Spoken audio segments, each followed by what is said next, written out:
The Senate Committee on Health, Education, Labor, and Pensions will please come to order. Ms. McMahon, I appreciate you coming before the committee today. You were very successful leading the Small Business Administration in President Trump's first term, and I'm glad the President has given you another opportunity to serve. You have enormous challenges. At the K through 12 level, students who were behind before the pandemic are even further behind now. According to the latest National Assessment of Educational Progress, or NAEP, reading scores among 4th and 8th graders declined 5 points since the pandemic. In math, 4th grade scores fell by 5 points and 8th grade scores fell by 8 points. The failures of the traditional K through 12 schools are leading more families to try other education options proven to help students succeed, like charter schools. The Biden-Harris Department of Education tried to take these options away from families. They passed onerous regulations making it harder for charter schools to apply for federal grants, impeding their ability to grow and to serve more children. The department's bloated bureaucracy failed to improve the nation's education system, quite likely made it worse. There's been a lot of talk about dismantling the Department of Education, and I'm sure that you will be asked this today. But before we begin, I want to explain what the Department of Education actually does. On average, only about 10% of public funds that go towards educating a child comes from the federal taxpayer. That's only 10%. 90% comes from state and local government. While the federal government accounts for a small minority of the funding, it is responsible for the vast majority of bureaucracy and red tape, preventing communities from improving educational success. I'm hearing from schools across the country that they have stopped going after federal competitive grant funding because it is not worth the hoops and red tape the Department of Education has placed on those dollars. If schools are not eager to apply for competitive grants to improve operations, something is wrong and something should change. It's not only the K through 12 system failing students. Colleges and universities are not preparing students to succeed in the modern workforce. The cost of higher education are quickly outpacing the value of the degree students receive. According to a nonpartisan analysis, 23% of bachelor's degree programs and 43% of master's degrees have a negative return on investment. Too many students leave college woefully unprepared for the workforce after being saddled with overwhelming debt they cannot pay off. Under the last administration, the Department of Education's only answer was to transfer hundreds of billions of dollars, that's hundreds of billions, in student debt from those who willingly took it on to supposedly advance their life. They transferred it to Americans who either chose not to go to college or had already paid their way through school. To implement these schemes, the department dramatically increased the scope and authority of the student loan financing program, clearly outside of what Congress previously intended. Your experience overseeing SBA loans will be a great asset as the department looks to reform a very broken student loan program. We've also seen rampant anti-Semitism on college campuses, leading to attacks and harassment of Jewish students. I'm pleased to see the Trump administration has already launched investigations, and I look forward to working with you, presuming that you're confirmed. The status quo is not working. The educational system is failing our children. The Biden-Harris Department of Education stood in the way of student success. Transformative change of the educational establishment is needed. The department needs to get out of the way of states and local communities who are best positioned to actually address students' needs. We need to empower parents so that they have a voice in their child's education. This includes increasing access to school choice, perhaps also called parental choice, so families can give their child every opportunity to succeed in the classroom and beyond. With President Trump in office and Ms. McMahon's leadership, we have a real opportunity to accomplish this. Thank you again, Ms. McMahon, for coming before this committee and continuing the discussion on how we can work together to improve student success and get our education system back on track. And with that, I yield to Senator Sanders, the ranking member. Thank you very much, Mr. Chairman. Mrs. McMahon, nice to see you again. Let me begin by thanking teachers all over this country. This is a very difficult time to be a teacher. And talking to teachers in Vermont, and I think teachers all over the country, what they are telling me is they are spending a lot of their times not only teaching math and English, but dealing with the emotional needs of kids. Because among other things, our kids are struggling in many, many ways. So it's a tough time to be a teacher, and I want to thank the teachers very much for the extraordinary work that they are doing, especially for some of the most vulnerable kids in our country. You know, way back in 1863, as we recall from our history books, Abraham Lincoln was in Gettysburg, and he looked out on a field where soldiers by the thousands had just died in the struggle against slavery, and he talked about the need to maintain a government of the people, by the people, and for the people. That was that short but very powerful Gettysburg Address. And I think in this country today there is a growing fear that instead of having a government of the people, by the people, and for the people, we are looking at a government of billionaires, by billionaires, and for billionaires, whose job is not to improve life for ordinary people, but to make the people on top even wealthier. So in the midst of massive income and wealth inequality, where 3 people own more wealth than the bottom half of American society, the Republicans in the House yesterday introduced a budget resolution that would provide massive tax breaks to the people on top, and they would pay for those tax breaks for billionaires by cutting Medicaid, education, and programs that working families throughout this country desperately need. That is exactly the wrong thing to do. At a time when millions and millions of working families are struggling, our job is to protect those families and not worry about the billionaires who have never had it so good. But it's not just cuts in Medicaid, as devastating as that would be. We're looking at, if the Republicans get their way, massive cuts to education. And I should also say that the people who are trying to privatize Social Security, privatize Medicare, privatize Medicaid, privatize the Veterans Administration are precisely the same people who are trying to privatize public education in America. We must not allow that to happen. In America, we must not allow our educational system to become a 2-tier system, a system which says that if you have the money, you're going to get help from the federal government, you're going to get a voucher to send your kid to a school that may cost $50,000, $60,000 a year, while the public schools will end up being segregated not just by race, but by class. Most families in America do not have $40,000, $50,000, $60,000 a year to send their kids to private schools, and it's absurd to provide public money to make that possible. Our job is not to take away money from public schools to give it to private schools. It is to strengthen public education in America. Further, President Trump has talked about abolishing the Department of Education.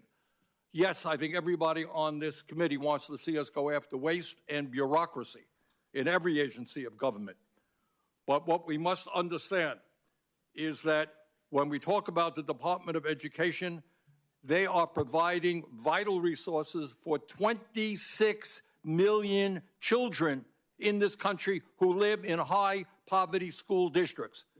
Is it the responsibility of the federal government to say that every kid in America, whether you're poor, middle class, rich, gets a quality education? It is. And that is what a lot of what the Department of Education does. Department of Education provides millions of public school students who have disabilities, emotional problems, physical problems, provides them with help. It provides Pell grants and other important financial assistance that over 7 million low-income students need to get a higher education. So the goal is not to abolish the Department of Education. It is to make it more effective and to make sure that it addresses the educational needs in this country. Mr. Chairman, in my view, we need a Secretary of Education who understands that in the wealthiest nation in the history of the world, we should have the best educational system on this planet, from child care to graduate school. We need a Secretary of Education who understands that we're going to attract the best and the brightest to the teaching profession. You know what? We have to pay teachers the kinds of salaries that they deserve, which is why I've introduced legislation that says no teacher in America should earn less than $60,000 a year. We need a Secretary of Education who understands that schools do not end at 2:30 or 3 o'clock. We need strong after-school programs. We need strong summer programs. We need a Secretary of Education who understands that we've got to invest in mental health.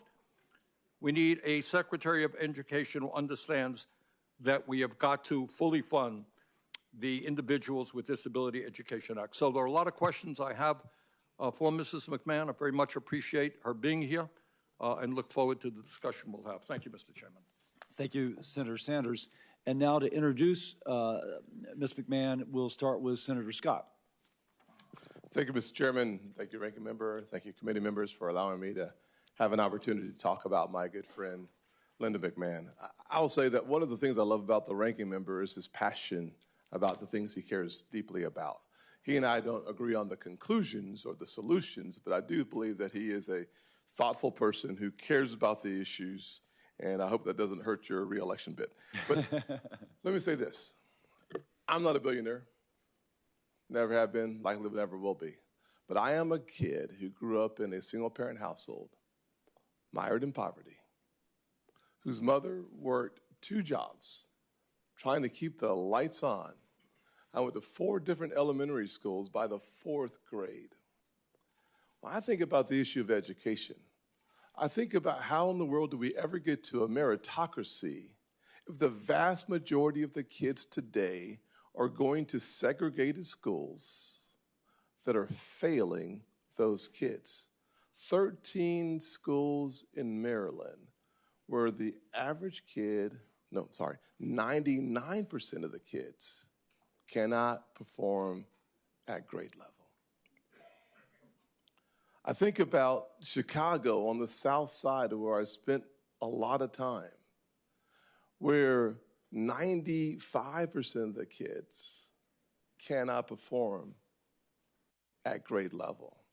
I think about Charleston, South Carolina, my hometown, where 60+% of African American males don't go to college. I think about the quagmire pit of failure that is consistently the case in inner city schools across America. You talk about the resegregation of America's public schools, it's already happened. It's happening right now. Our public education spends $850 billion to disappoint families, millions of families across this country.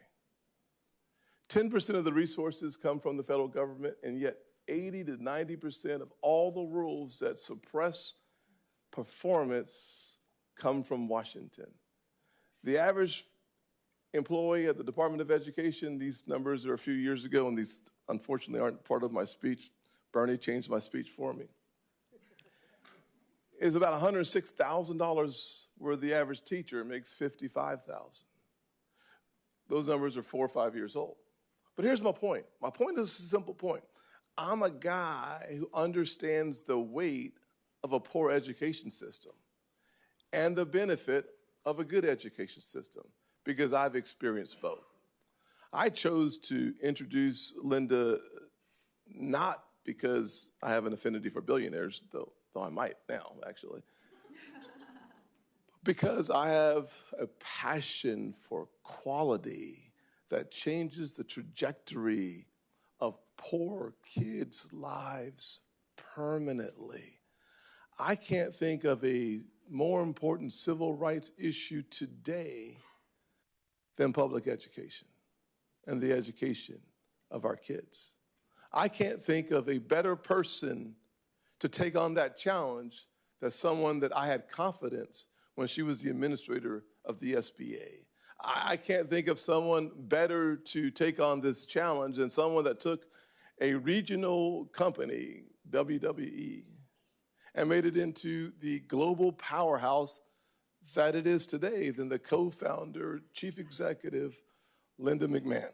I can't think of someone better to do the job than someone who served on her own state board of education, who was a trustee at Sacred Heart University, and who led the policy initiatives at the America First Policy Institute. That would be Linda McMahon. I can tell you that there are a lot of questions I'd like to answer, but I don't have time. But I can tell you this. For the poorest kids in our country, disillusioned about the American dream, the answers they are looking for rarely come from Washington. With all of our good intentions, the Department of Education has simply failed the poorest kids in the United States of America, the greatest nation on the planet. To turn that around, we need someone who's already succeeded in business and in government. And let me just close with this. The Department of Education doesn't educate kids. It's a federal agency. Local communities and local teachers educate kids. Our Department of Education is a federal behemoth that needs to focus on getting more money in the hands of more students so that they have a better chance. And yes, I do believe that competition makes your quality go up and your cost go down. Charter schools prove that. Private schools prove that. And finally, Pell Grants.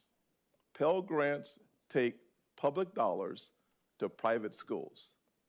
Unfortunately, poor black kids today, the vast majority, won't have a Pell Grant. Why? Because if you don't graduate from high school, if you don't have proficiency in reading, math, and science, the likelihood of you going to college is zero. Let's improve our K through 12 system so that more of America's poor rural kids and inner city kids both have the experience I have of realizing their version of the American dream.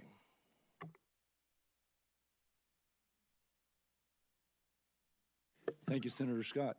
Very powerful. Senator Britt. Well, that was amazing. Thank you. My colleague nailed it. Chair Cassidy, Ranking Member Sanders, and members of this committee, I am honored to join you today to introduce President Trump's nominee for Secretary of Education, my friend, Linda McMahon. It is clear that our current education system isn't working. We have the status quo, and that's actually failing our kids. As you mentioned, Mr. Chairman, the latest NAEP scores show that students' reading and math scores are down in almost every single state, to the point where only 30% of 8th graders are meeting reading proficiency levels. The status quo in education just hasn't failed students. It's failed parents, just like me. And very respectfully, Mr. Ranking Member, the America that you just described, the one that you're fearful will be created, it already exists. Our students deserve better. Our parents deserve better. We have to do something different in order to achieve a different result. For far too long, the Department of Education has catered to far-left bureaucrats at the expense of moms and dads. It has pushed for school closures, removed parental rights from the equation, promoted radical ideologies in the classroom, and supported allowing men and boys to play in women and girls' sports. Enough is enough. We need a change agent at the Department of Education, and that change agent is Linda McMahon. She is the perfect antidote to what is wrong with education in this country. Linda has an immensely successful track record as a business executive, as a leader of a government agency, and at the America First policy, as an America First policy advocate. She is not just an overwhelmingly qualified nominee for Secretary of Education, but a nominee who can make a real difference at the department that sorely needs it.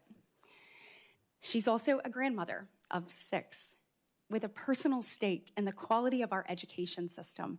She understands how important it is that our kids learn what they're supposed to, and how important it is for parents to be empowered. I'm right there with her. And that's not the only mission that Linda will pursue at the Secretary of Education as a secretary. Attending a 4-year college or university is the right path for many Americans, but it's not the only one available to graduating high schoolers, and Linda will ensure that students know that. Linda led efforts to empower the American worker at AFPI, and I am confident that she will make aligning our education system and our workforce systems a priority at the Department of Education. That means strengthening 21st century skills training and job preparedness, bridging the gap between technical school programs and industries, and expanding apprenticeships and credentialing programs. Linda McMahon is someone who knows how to reform our education system so it actually prepares our kids for the future, while also empowering parents to make decisions that affect their children's lives. She has the experience as an executive.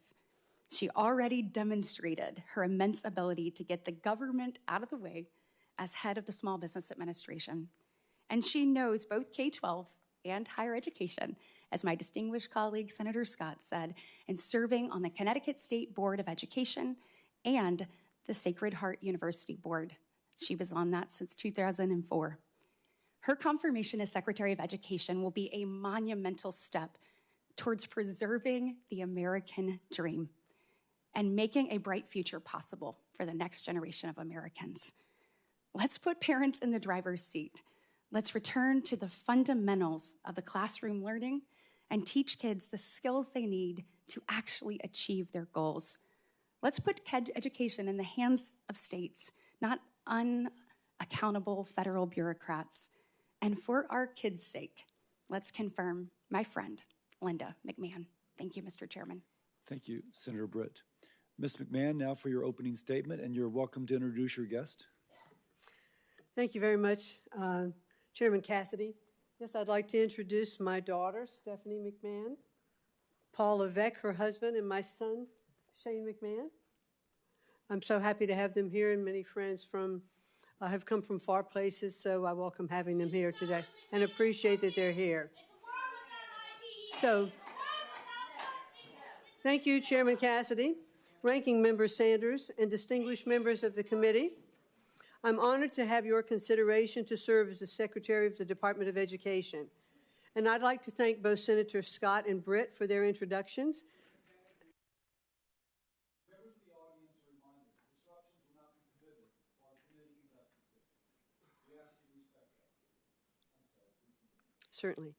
And I'd like to thank both Senator Scott and Britt for their introductions and for the opportunity to welcome my friends and family. Thank you all so much for being here with me today. I would also like to thank President Trump for his confidence in me to lead a department whose mission and authority were a special focus of his campaign. He pledged to make American education the best in the world, return education to the states where it belongs, and free American students from the education bureaucracy through school choice. November proved that Americans overwhelmingly support the president's vision, and I am ready to enact it. Education is the issue that determines our national success and prepares American workers to win the future. I've been passionate about education since my earliest college days when I studied to earn a teaching certificate. This has continued through my business career as a Connecticut State Board of Education member, as a university trustee, and as the chair of the America First Policy Institute, which advocates for workforce development, parental choice, and accountability in higher education. I'm also a mother and a grandmother, and I join millions of American parents who want better schools for our kids and grandkids. The legacy of our nation's leadership in education is one that every person in this room embraces with pride. Unfortunately, many Americans today are experiencing a system in decline. The latest scores from the nation's report card show achievement in K through 12 math and reading at their lowest level in years. More than 2/3 of public colleges are beset by violent crime on campuses every year. And most tragically, student suicide rates have dramatically increased over the last 2 decades. We can do better. We can do better for the elementary and junior high school student by teaching basic reading and mathematics, for the college freshman facing censorship or anti-Semitism on campus, and for parents and grandparents who worry that their children and grandchildren are no longer taught American values and true history. In many cases, our wounds are caused by the excessive consolidation of power in our federal education establishment. So what's the remedy? Fund education freedom, not government-run systems. Listen to parents, not politicians. Build up careers, not college debt. Empower states, not special interests. Invest in teachers, not Washington bureaucrats. If confirmed as secretary, I will work with Congress to reorient the department toward helping educators, not controlling them. My experience as a business owner and leader of the Small Business Administration, as a public servant in the state of Connecticut, and more than a decade of service as a college trustee has taught me to put parents, teachers, and students, not bureaucracy, first. Outstanding teachers are tired of political ideology in their curriculum and red tape on their desks. And that's why school choice is a growing movement across the nation. It offers teachers and parents an alternative to classrooms that are micromanaged from Washington, D.C. We should also emphasize career-focused education, especially in cutting-edge STEM fields, where American companies need high-skilled employees. Our workers deserve more post-secondary pathways, career-aligned programs, apprenticeships, and on-the-job learning, and jobs in tech, skilled trades, and healthcare for non-college degree holders. Those who do attend college deserve transparent costs and courses of study aligned to workforce demand.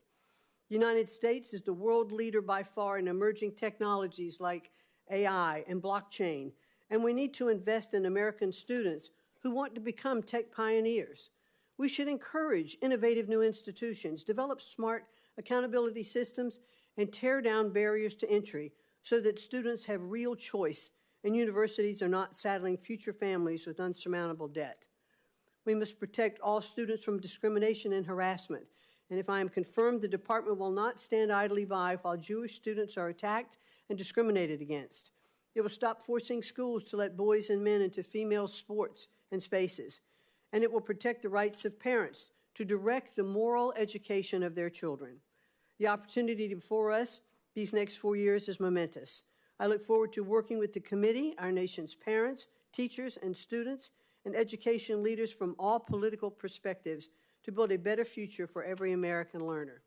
Thank you so much for the opportunity to speak with you today, and I look forward to your questions. Thank you very much. I shall begin. Everybody's rightly focused on the fact that we have a problem with reading scores, and they've been anchored where they are for quite some time, with an incredibly high percentage of children not reading at grade level.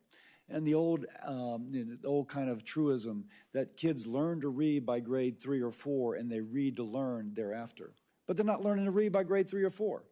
So that said, dyslexia, according to NIH kind of reviewed literature, affects 20% of our population.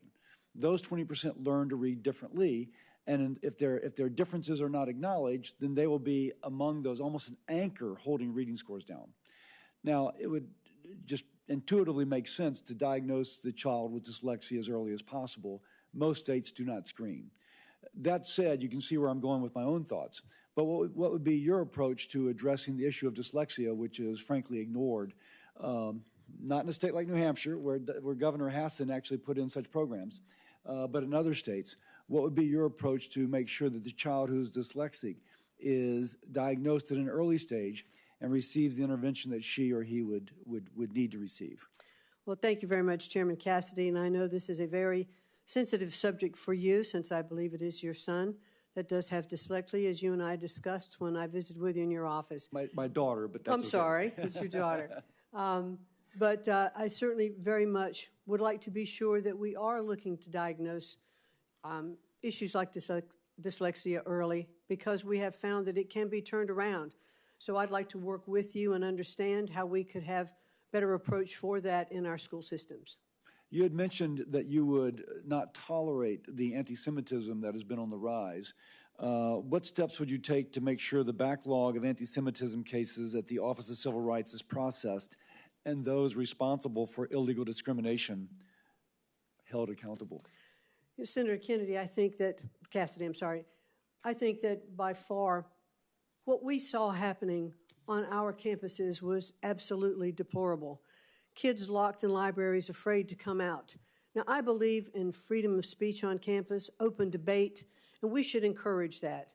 But we cannot allow violence happening on our campuses. That puts all students in an unsafe place. And if I were confirmed as the Secretary of Education, I would want to make sure that the presidents of those universities and those colleges are taking very strong measures not to allow those to happen. They can call in the police, they can do whatever they need to do, set standards, and to make sure those standards are upheld. We cannot allow that kind of violence to take place on our college campuses. Now, there's a current backlog in the Office of Civil Rights within the Department of Education to address this. Do you have any specific plans about how you could help them address that backlog? Well, I'd like very much to be confirmed and to be able to get into the department and understand that backlog, to talk to those lawyers who were there, and let's focus on what we need to do to clear out that backlog. And I'd look forward to doing that. President Trump is reportedly drafting an executive order requiring the Secretary of Education to develop a plan for downsizing the Department of Education and working with Congress to eliminate entirely. Yes or no, do you agree that since the department was created by Congress, it would need an act of Congress to actually close the Department of Education? And certainly President Trump understands that we'll be working with Congress. We'd like to do this right. We'd like to make sure that we are presenting a plan that I think our senators could get on board with and our Congress could get on board with that would have a better functioning Department of Education, but certainly does require congressional action. Okay. In terms of the plans to downsize, what would be the components of that plan that would not require congressional approval? Well, I do believe, Senator, that there are departments of education that are established by statute, and those particular departments we'd have to pay particular attention to. But long before there was a Department of Education, we fulfilled the programs of our educational system. Are there other areas, other agencies where parts of the Department of Education could better serve our students and our parents on a local level? And I am really all for the President's mission, which is to return education to the states. I believe, as he does, that the best education is closest to the child and not certainly from Washington, D.C. If the department is downsized, would the states and localities still receive the federal funding which they currently receive? Yes. Okay. With It that, is not the President's goal to defund the programs. It is only to have it operate more efficiently. With that, I yield to Senator Sanders. Thank you, Mr. Chairman. When we talk about education, we're looking at it in a vacuum. We're talking about the struggles that low-income kids are having, and that's true. But Mrs. McMahon, you are also aware that in America we have more income and wealth inequality than we've ever had before. You are aware that we have the highest rate of childhood poverty of almost any major country on earth. You are aware, I suspect, that teachers are dealing with kids who are literally homeless, kids who come from dysfunctional families where there is violence. Does it concern you in America that we are living in a society where the people on top are doing phenomenally well, while 60% of Americans are living paycheck to paycheck? And how do you think that impacts our educational system? Thank you very much, Senator, for that question. First of all, let me say that I believe that teaching is one of the most noble professions that we have in our country, and we have so many good, dedicated teachers to help our students. I do think that we are trapping students often in low-performing schools, and that's why the President has such a strong policy towards school choice. But you will agree, I don't mean to interrupt you, but you will agree that you can't just look at education. The truth is that middle class, upper middle class public schools in America generally do pretty well. But if you are homeless, if you were a homeless person and you had kids, the odds of your kids doing pretty well are not good. I'm just asking you, what do you think about the massive level of income and wealth inequality, the fact that we have the highest rate of childhood poverty? Is that something you think you might want to pay attention to?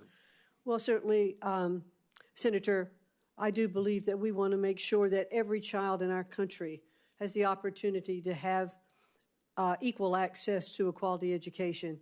And the Department of Education really is not setting economic policy in the country. Well, we should focus on educating our children, and we should focus on it at the local level. let me ask you this. You mentioned correctly that we have many great teachers in America, right? Yes. If you as a businesswoman wanted to attract the best and the brightest, would you be starting them off after they leave school, maybe $50,000, $60,000 in debt with salaries of $35,000 or $40,000? Or would you say, we respect, you talked about teaching being the noblest profession. I agree with you. Would you agree with me, support my legislation that says no teacher in America should earn at least $60,000 a year? Well, certainly the pay to teachers is up to the states where those teachers reside. I do believe we should pay our teachers fairly.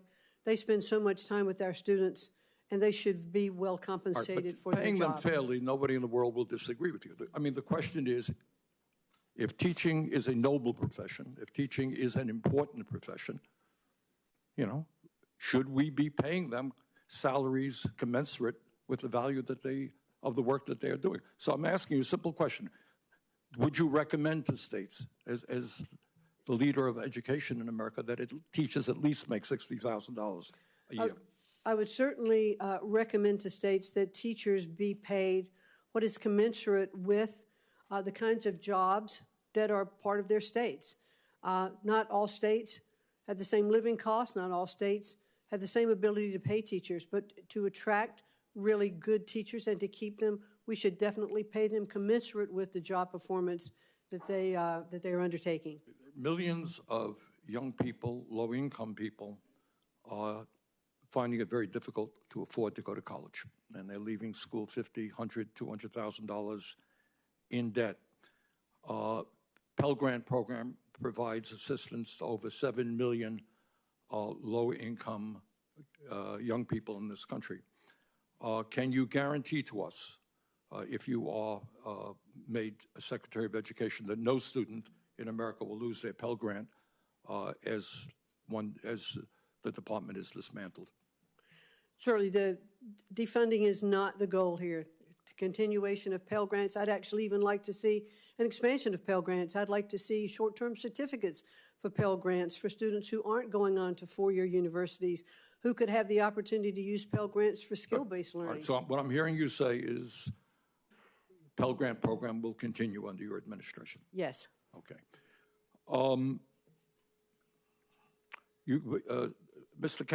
Senator Cassidy asked you an important question, and that is, do you agree, and let me just once again get your feelings on this, that if there is a movement to abolish the Department of Education, it has to go through the United States Congress? Yes, it is set up by the United States Congress, and we work with Congress. It clearly cannot be shut down without it. Good. Thank you. Senator Collins. Thank you. Welcome.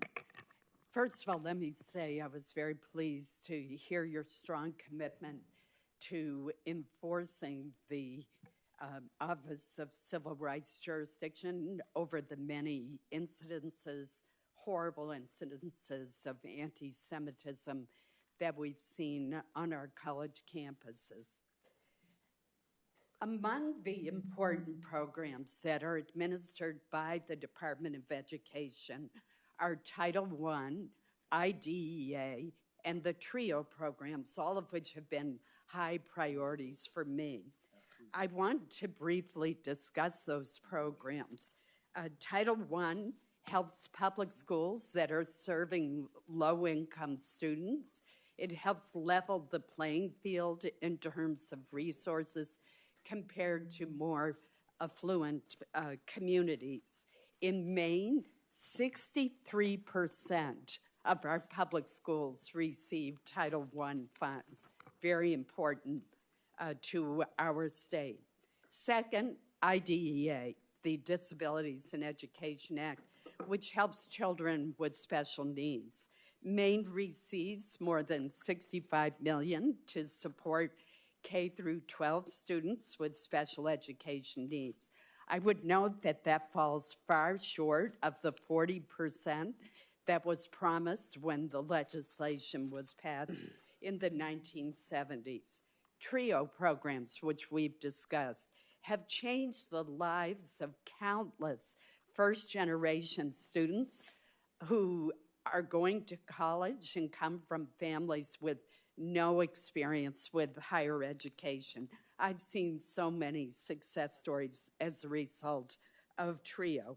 So my question for you is, how do we maintain the administration and oversight of these programs if we abolish or substantially reorganize the Department of Education? Thank you, Senator Collins, and I know how passionate you are about these issues, and I enjoyed meeting with you in your office and talking about these various things, especially I think the TRIO program, which we both agreed was just hit a terrible blow just by regulation when some of the students who were applying, their applications were rejected simply because of spacing on a form. Right. And that kind of regulatory control just cannot stand. That is just impossible. The Title I programs that you've been discussed will continue to be appropriated through Congress. Today, they go directly to the State Department of Education and then are distributed to the districts. We're not looking to defund or reduce any of those amounts. IDEA is the same, but might it be better served in a different agency? I'm not sure. It started at HEW, and the concerns for disabilities and health issues with students may very well rest better within an agency that has more oversight of all of those. So I think if I am confirmed to be able to get in and assess programs, how they can have the best oversight possible, how we can really take the bureaucracy out of education and focus on teaching our children to read and to do math and to appreciate our history is certainly my goal and would be my goal as the Secretary of Education. Thank you. On Monday, the administration announced that the Department of Education was going to terminate 89 contracts from the Institute of Education Sciences. They were worth $881 million, as well as terminating 29 training grants.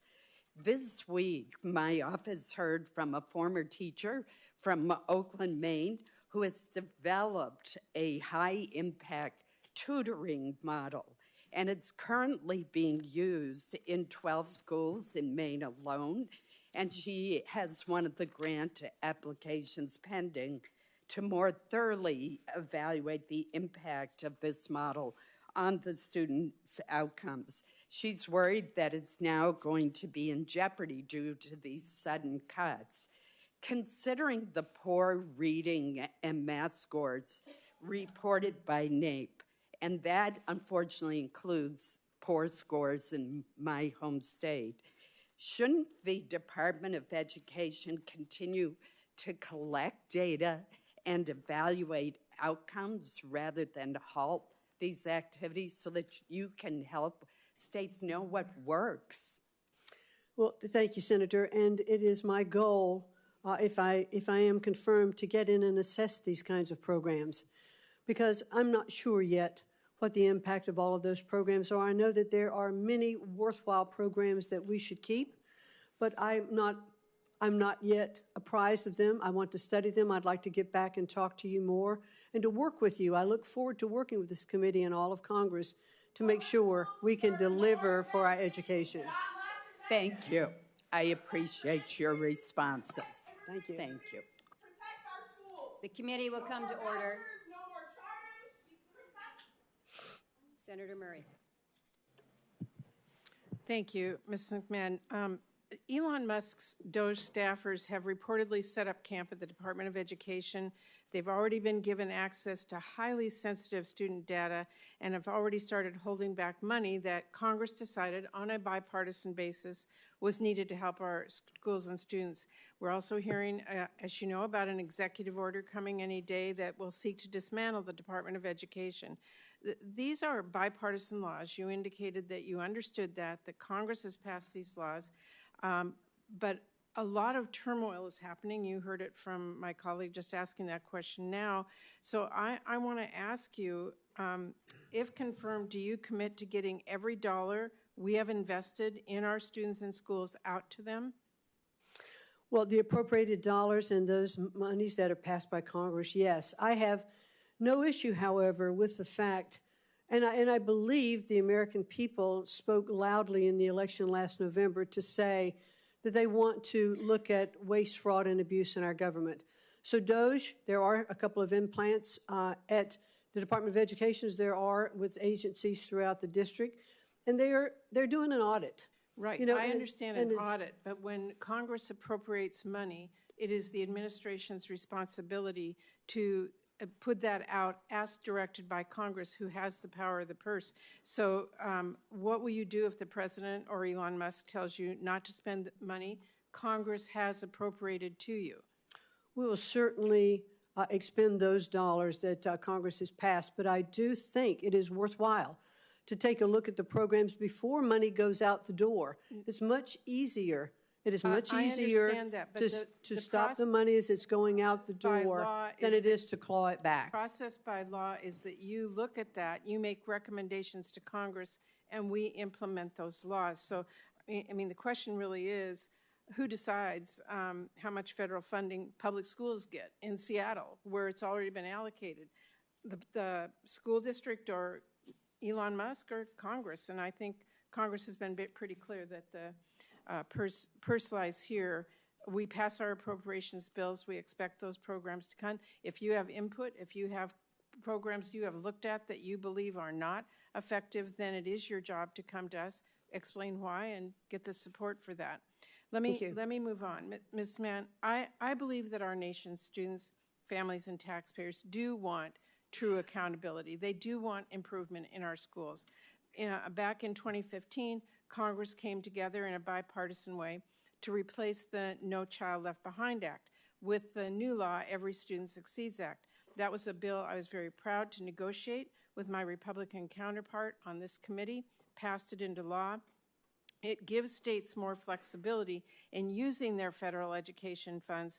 It eliminated those one-size-fits-all mandates that everyone hated, and it established some really strong federal guardrails to hold states and schools accountable. I believe that the Department of Education must do more to implement that law. Right now, less than 42% of our schools identified for comprehensive support and improvement, or CSI as we call it, had a plan that met all the requirements of that law. And 1 in 5 schools' plans included practices we know are ineffective. National assessment results, as you well know, released a few weeks ago, show that our lowest performing students continue to fall furthest behind. So I want to ask you, what specific actions will you take to implement the ESSA law? I'm not looking for an exhaustive list, but can you name a couple of the requirements that are in that law that you will make sure are implemented? Well, Senator, thank you, and I would look forward to working with you in the committee, understanding more about the ESSA laws. Do you know what the requirements are? Do you know about the requirements for targeted support improvement schools or the annual report card requirement? Can you name any of the requirements that are in that? Yes, I have read through ESSA, and I do know, it's very interesting. It's how I really got into education in the first place, was when No Child Left Behind was in place. But there are no requirements that you can tell me right now that you will make sure, as Secretary of Education, you will implement? No, I want to study it further and get back to you with that, and I'll be happy to do that. Okay. Well, let me ask one last question.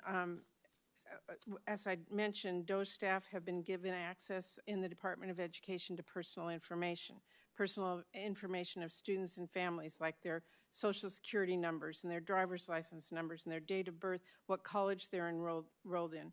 I know that the access has been temporarily paused due to litigation, but there is a real potential for that kind of information to be abused or for students' privacy to be placed in jeopardy if the courts end up ruling against the students. And we know that Doge could use that highly personal information to then target students and target their families or cut off access to Pell Grants for students at college that someone perceives opposes maybe President Trump policy. So I want to ask you, do you believe that Doge employees should have access to private student data?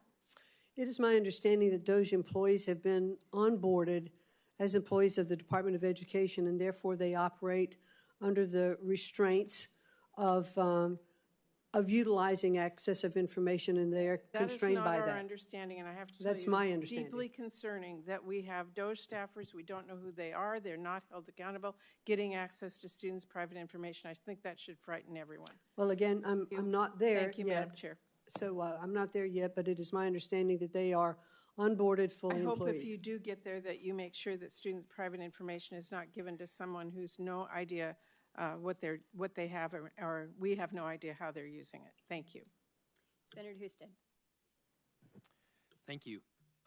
Ms. McMahon, congratulations on your nomination. Thank you. Look forward to your confirmation, hopefully, and working with you on what is arguably one of the most important issues to the future of our country and to our children.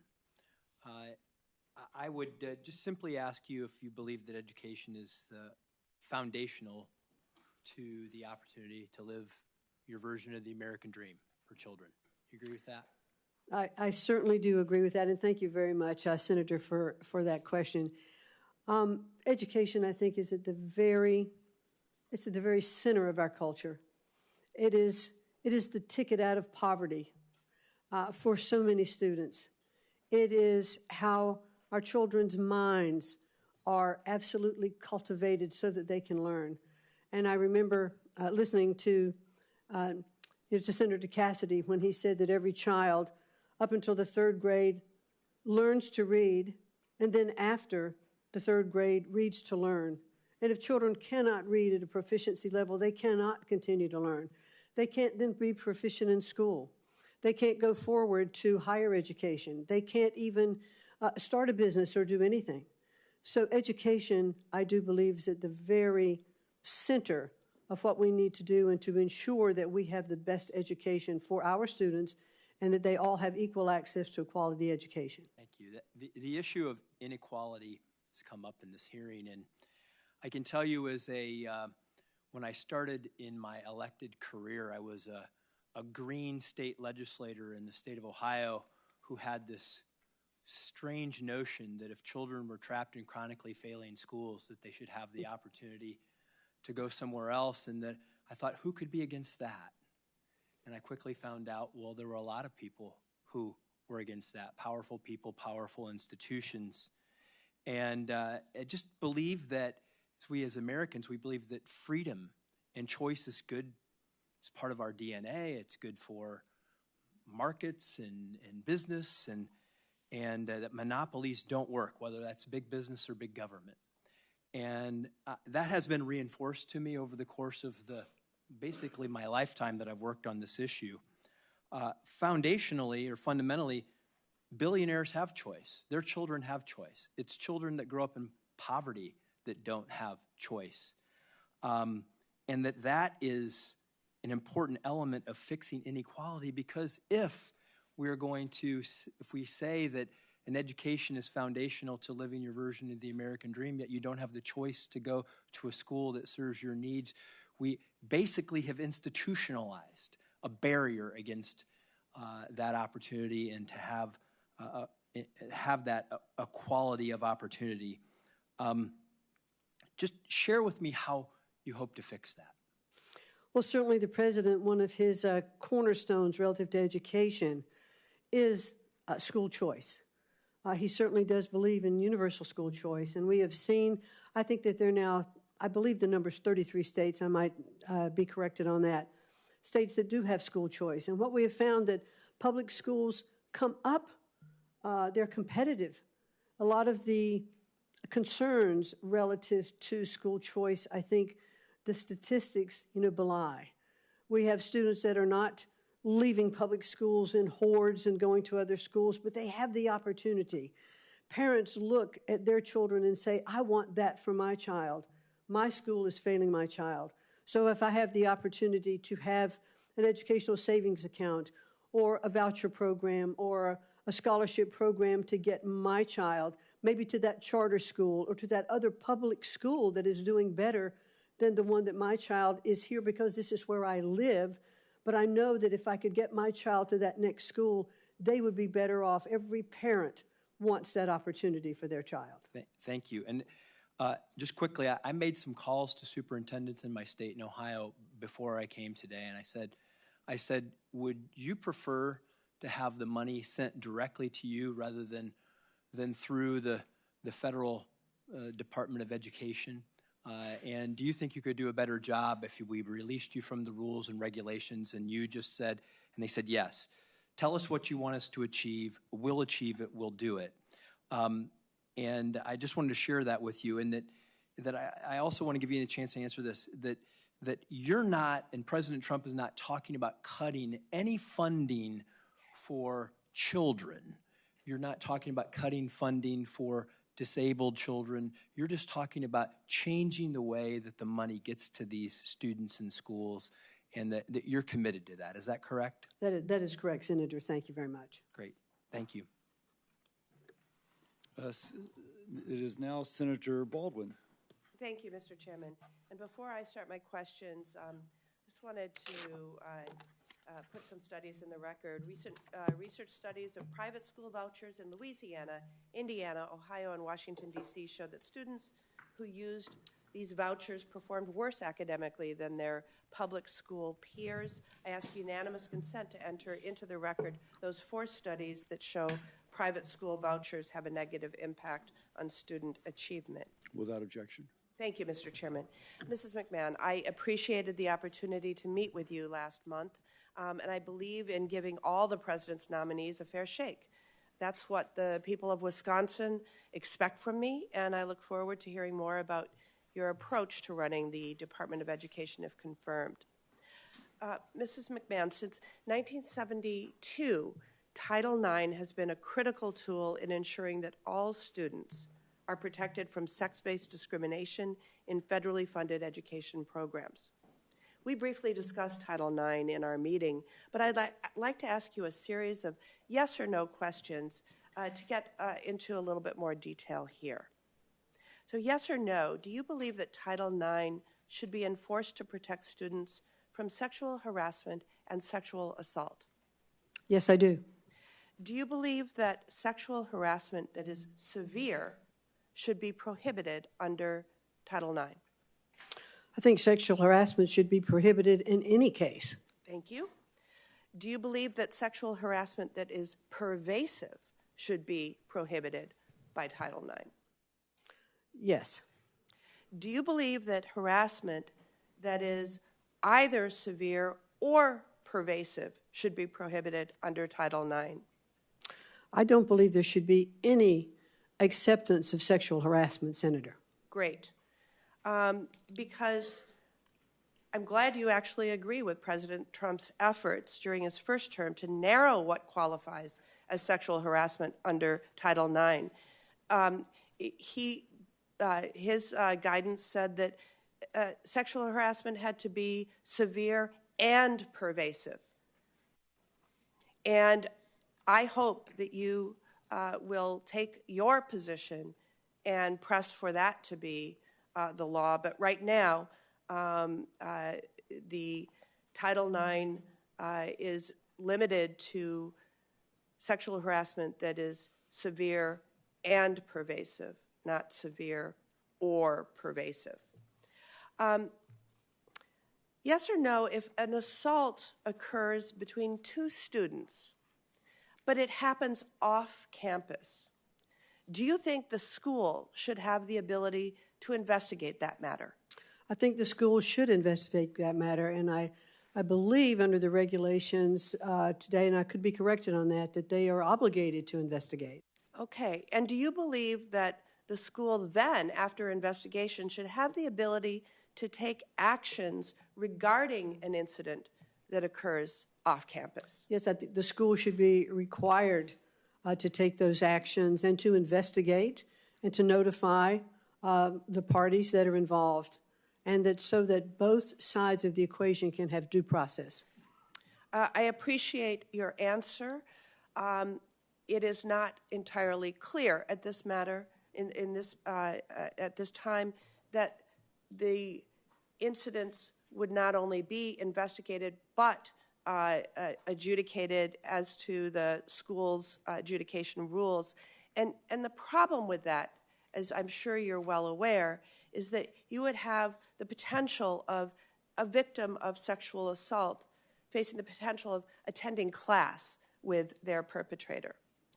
You know, despite how much this administration likes to talk about protecting women and girls, the actions have not matched the rhetoric.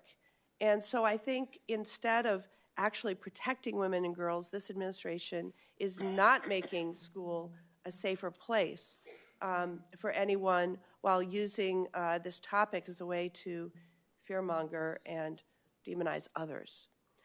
Mrs. McMahon, you have been named in a lawsuit which alleges that you and your husband allowed for systemic and pervasive abuse of underage children to persist in your business for years. It is an ongoing lawsuit, and it alleges that you rehired a known sexual predator and you felt it was sufficient to simply direct him to steer clear of children. If confirmed, you will be responsible with overseeing the Department of Education Office of Civil Rights, charged with ensuring equal access to education through vigorous enforcement of civil rights laws. I am so concerned about whether sexual assault survivors on campus can trust you to support them.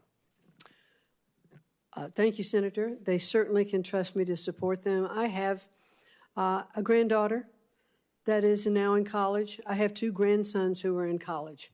And I have a deep commitment of understanding of how I would feel if any of them were involved in sexual harassment or accused of sexual harassment. You have my absolute commitment that I will uphold and protect those investigations to make sure that those students are treated fairly on both sides. Mrs. McMahon, we met shortly after a shooting at...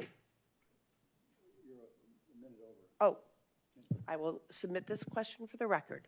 Thank you. Thank you, Senator. Senator Tuberville. Thank you, Chairman. Ms. McMahon, thank you for being here today, and thanks for wanting to take on this monumental task. You know, I'm a football coach. I'm not a lawyer. I'm not a business guy. I taught high school and worked my way up for 40 years. This country gives you one thing, and it's what I taught my kids when I coached. This country doesn't owe you anything but an opportunity. And that's the reason this country is the greatest country on the face of the earth. Now, when you lose that opportunity, and I've lost many times, I've got my tail back up and gone again. But that's where you learn it, through education. I've been to every state in this country recruiting, going through high schools except for Alaska in my 40 years. In my 40 years of coaching and going into high school, there's not been a bigger disappointment than our education system. I've seen it decline for 40 years. It's gotten worse. You're going to have the task of trying to bring it back. It's going to be hard to do because you're going to be fought from every side. This is not Democrat, Republican, black, white. It's not. It's an American problem. I've spent tens of thousands of dollars of my budget when I coach and bringing kids in. After I tested them, they couldn't read past the 6th grade and reading level, but they had 3.5 GPAs when they came to my university. We're failing. It is a disaster. If you can't read, you can't learn. And that's one of the first things that we got to get back to, is teaching our kids to read. We got a lot of teachers that don't teach reading like you and I learned. It's different. We have all this nonsensical teaching of what we call Common Core of math. I still haven't figured that out. But thanks for wanting to take this on, because there's a lot of obstacles going to be in your way. And so Don't be afraid to make changes. We've had a K through 12 system for years. It's a failure. It is an absolute failure. Let's teach our kids. That's the only chance they got to survive in this world, which is going to be very, very competitive. Now, we have things that get in our way. And what's deterring our kids nowadays? That thing right there. I had problems coaching with it. Enemy number one when I told them, put that damn phone up. Don't bring it to my dressing room, because I want you to listen and learn, not be on there listening to music and reading the nonsense you see on there. So you got a lot of obstacles. The one thing I think we need to do is just look at K through 12 and what do we do? How do we get better? I'm all for workforce development in the last 2 years of high school, teaching kids to learn to use their hands. And what's your thoughts on that, about work in high school? I'm not talking about past high, I'm talking about the last couple of years. Well, thank you, Senator. I think when you and I met in your office, and I appreciated that time, I discussed with you that I probably dated myself by saying that when I was in high school, in your senior year in high school, you could take a vocational program, which meant that you went to school the first part of the day. The second part of the day, you could have a job. You could be learning a skill or a trade, and those credits would count towards your education. I think we need to get back to more of that. We are not teaching skill-based learning in our schools anymore. And I think we have to look at our entire education system and say, four-year college is not for everyone. For those particular jobs that require doctors, lawyers, engineers, that require 4 years, then I think... Ms. McMahon, please suspend. The committee will come to order. Capitol Police are asked to remove the individual from the room. I don't think she knows how to read or Again, listen. members of the audience are reminded that disruptions will not be permitted while the committee conducts its business. With that, Ms. McMahon, please resume. Thank you. So I think we do have to get back to teaching basics in school K through 12, but to continue on to what we were talking about, we don't have enough skill-based learning. We don't have enough internships or apprenticeship programs. I'd also like to see, more dual credits in our high schools, our junior and senior years, that would count towards community colleges or other institutes that would get students through college faster if, in fact, that is the plan that they are going to take. So we have so much that we can do to help our students get prepared to have a good income and a good livelihood. And if they can graduate from high school with some skill-based already, they can even start a business of their own. They can decide at that particular point, I want to put more money towards my own education, but in the meantime, I am prepared to make a living.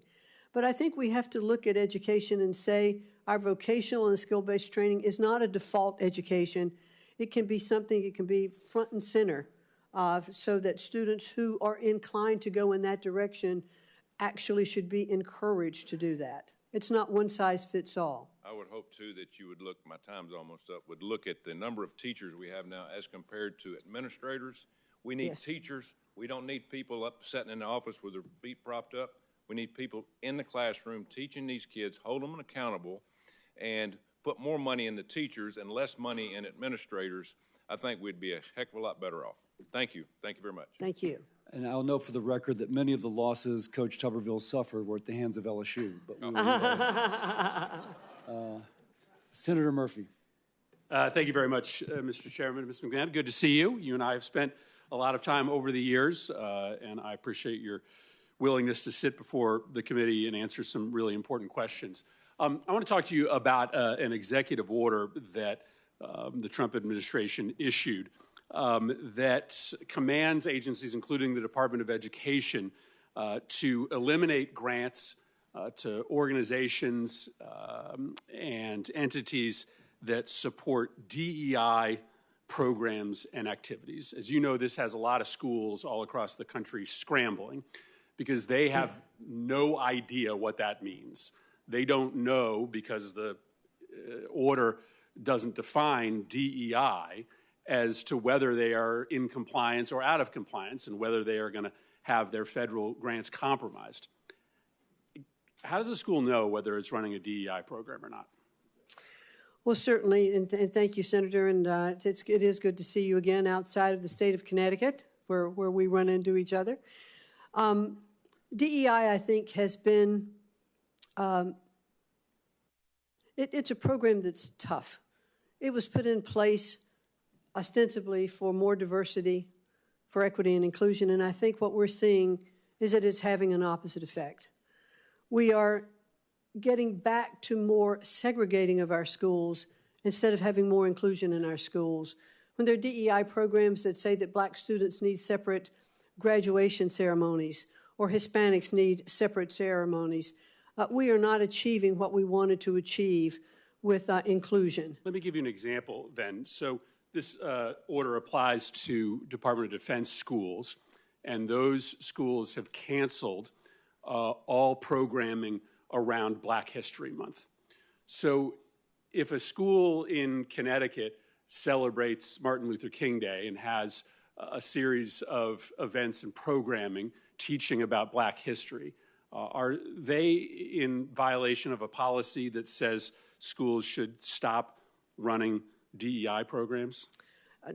Not in my view. That is clearly not the case. That celebration of Martin Luther King Day and Black History Month should be celebrated throughout all of our schools. I believe that Martin Luther King was one of the strongest proponents of making sure that we look at all of our populations when he said that, he would hope that his children wouldn't be judged by the color of their skin, but the content of their character. And I think that is the fundamental basis that we should celebrate Black History Month. West Point has closed down all ethnic clubs, so the Society of Black Engineers no longer can meet because they believe that to be in compliance with this order, they cannot have groups structured around ethnic or racial affiliations. Would schools, would public schools be in violation of this order? Would they risk funding if they had clubs that students could belong to based on their racial or ethnic identity? Well, I certainly today don't want to address, hypothetical situations. I would like, once I'm confirmed, to get in and assess these programs, look at what has been covered. Is that a pretty easy one? I mean, you're saying that it's a possibility that if a school has a club for Vietnamese American students or Black students where they meet after school, that they could be potentially in jeopardy of receiving federal funding? Again, I would like to fully understand what that order is and what those clubs are doing. That's pretty chilling. I think schools all around the country are going to hear that. What about educational programming centered around specific ethnic and racial experiences? My son is in a public school. He takes a class called African American History. If you're running an African American history class, could you perhaps be in violation of this court order, of this executive order? I'm not quite certain, and I'd like to look into it further and get back to you on that. So there's a possibility, you're saying, that public schools that run African American history classes, right? This is a class that has been taught in public schools for decades, could lose federal funding if they continue to teach African American history. No, that's not what I'm saying. I'm saying that I would like to take a look at these programs and fully understand the breadth of the executive order and get back to you on that. I think you're going to have a lot of educators and a lot of principals and administrators scrambling right now. Thank you, Mr. Chairman. My time's expired. Senator Murkowski. Thank you, Mr. Chairman. Welcome, Ms. McMahon. Thank Good you. to have a conversation with you. You have had the privilege, I know, to come to Alaska during your tenure at the SBA. You came north, so I know that you have had an opportunity to understand some of the challenges that we face with basically our geography. And I wanted to talk a little bit this morning about our public schools. There's a lot of discussion, and I listened carefully to your comments to Senator Husted about school choice. We would all love to have the benefits of greater school choice. In the Anchorage public school system, my sons were able to attend a magnet school that was focused on an immersion program for Spanish-speaking immersion program. It was a great program for them. I go to the vast majority of my communities across the state, and there is no choice. It is a small village. It may have 500 people, it may have 1,000 people, but you have one school. And it's not as if there is an opportunity to go to another school, because 82% of these communities are not connected by a road. So if you wanted to go to another school, you would have to figure out how you fly to another village, another population center. So for me, investment in our public education system is really what I have been focused on. I had an opportunity to speak before our Alaska Association of School Boards just recently and received a standing ovation when I said public funds for public schools. Pretty simple. And so I want to ask you whether you believe it is your primary role and responsibility as Secretary to support and strengthen our nation's public schools. I absolutely do believe that our public schools are the bedrock of our education. You know, they go back to the very founding of our country. I think in the first Constitution, there were actually sectors of each state that were set aside for the specific goal of public education. And so education is certainly understood to be so vital and so important to what we're doing. I understand the schools in Alaska. I think when I was in your office, we were talking about the school that I visited in Kwethluk, which is a very, very small island. And this school was being funded by SBA. This was when I was at SBA. And because we were looking at the fact that there was no real community center and no glue holding the community together, and that children, and especially in K through 12, often dropped out of school because they didn't see the need or the necessity to continue with education, and they would often wind up, on the streets or not having jobs. I've not checked back with that school to see how it was going, but I saw the commitment of that community to invest and to make sure that the best education, and this was a state-of-the-art school built on this island. And when I pulled up in the boat in that village, there were mothers in a smoking hut that were cutting salmon to get ready for the winter. And on the other side, there was this incredibly modern school that was being built. And I think we have to invest our public education, if we can use public funds to help with tutoring in those issues and those instances where you don't have a choice to go to another school. And you quite possibly saw one of the very few examples of good infrastructure. And as we know, it's not just giving a good building, it is making sure that you have teachers that are able to stay in a village that lacks a lot of resources, a lot of support. I want to pivot from that, but I do want to underscore the emphasis on education equity across America, including in the most rural of areas. Because I listen to a lot of the comments around here, and it works if you're in a city. Mm-hmm. But it doesn't work in my communities, and I have an obligation to them. I want to ask you about local control here real quickly. This has been something that as Republicans we've been talking about. It's local control, local control, local control. And we've got a lot of folks that are suggesting that now the public school curriculum should not include lessons in diversity, equity, and inclusion. Want to focus on other things. I understand that. But we have ESSA, the Elementary Secondary Education Act. We included a number of provisions that were very, very specific in prohibiting any federal employee from mandating, directing, or controlling a state's school districts or schools' instructional content, academic standards and assessments, curricula, or program of instruction. So you may be in a situation where, as secretary, you may not condition the award of a grant on a school agreeing not to teach DEI subjects. You may be in a position where you can't mandate that they teach the principles of the U.S. Constitution. You may be in a position where you are not able to prohibit teachers from discussing LGBTQ issues with students. ESSA is very clear, and again, it was something that we wanted to promote as Republicans with a focus on local control. So how do you balance what you have shared here before the committee with the requirements of the law that says the federal government is not the school board here, if you will, for our nation's schools? Thank you, Senator. And I believe, I don't remember which of the senators this morning, well, actually, I think it was Senator Scott, who said the Department of Education does not actually educate any child. It is to be handled at the local level. And I understand under ESSA there were lots of regulations put in place to return, and the goal was to return education to the states, which is clearly the president's role. But, Senator, I must say, we have failed in our mission. We are not delivering the kind of education that we need to deliver to our children. I believe, as does the president, the best education is closest to the child, that parents and school officials who understand the needs of those children in those communities can best direct the education in those states, and states will be competitive.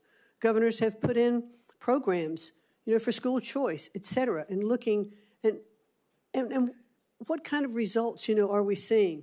I was heartened by the state of Louisiana in the recent NAEP scores that came out, that they had brought up their reading and their math scores by a considerable percentage because they went back to basics.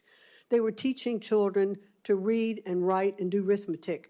And I think I heard superintendent of the Louisiana schools say that he used everything from flashcards to AI to make sure that the students were getting the basics in education. And that's what we have to get back to. Sounds like you're suggesting we need to Senator amend or change ESSA. Senator Murkowski, I was Go asleep ahead. at the wheel. Go You're ahead. like way over. Senator Kane. I would never describe you as asleep at the wheel, Mr. Chairman. But thank you, Ms. McMahon. I enjoyed the visit we had in our office, especially our discussion about career and technical education. That's a huge passion of mine. I want to ask you about public service loan forgiveness. The federal public service loan forgiveness program was put in place during the Bush administration, bipartisan Congress. It's been part of law since 2007. What is your position on public service loan forgiveness program? Well, certainly, and thank you very much. And it was good to visit with you in your office, Senator. Clearly, there are programs that have already been passed by Congress that do, in fact, grant loan forgiveness for public service. Our first responders, military, et cetera. And we certainly should honor those programs. And if we want stronger or more programs for loan forgiveness, then I think Congress should pass those programs and then we would implement it. So your commitment is, should you be confirmed, you will fully implement existing public service loan forgiveness programs that have been passed by Congress? Those that have been passed by Congress, yes, that's the law. That's very important because during the first Trump administration, Secretary DeVos and the Department of Education slow-walked approvals of public service loan forgiveness. 7,000 people over the course of 4 years were granted forgiveness under the programs. It was about a 3% acceptance rate of fully qualified applicants for public service loan forgiveness. During the Biden administration, more than 1 million applicants were approved for forgiveness, as was appropriate given the congressional directive, and more than 33,000 Virginia public servants were given public service loan forgiveness. If the Doge brothers or somebody else tells you we don't like these programs and we don't want you to implement them, I can count on you to stand up and fully implement them to benefit those who are entitled to the benefit by the congressional statute. Yes, because that's the law. Thank you for that. If there's no Department of Education, who will enforce the Individuals with Disabilities in Education Act?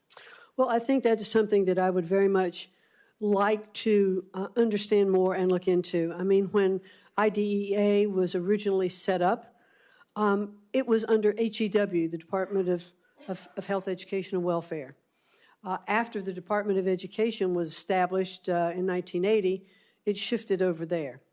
I'm not sure that it's not better served in HHS, but I don't know.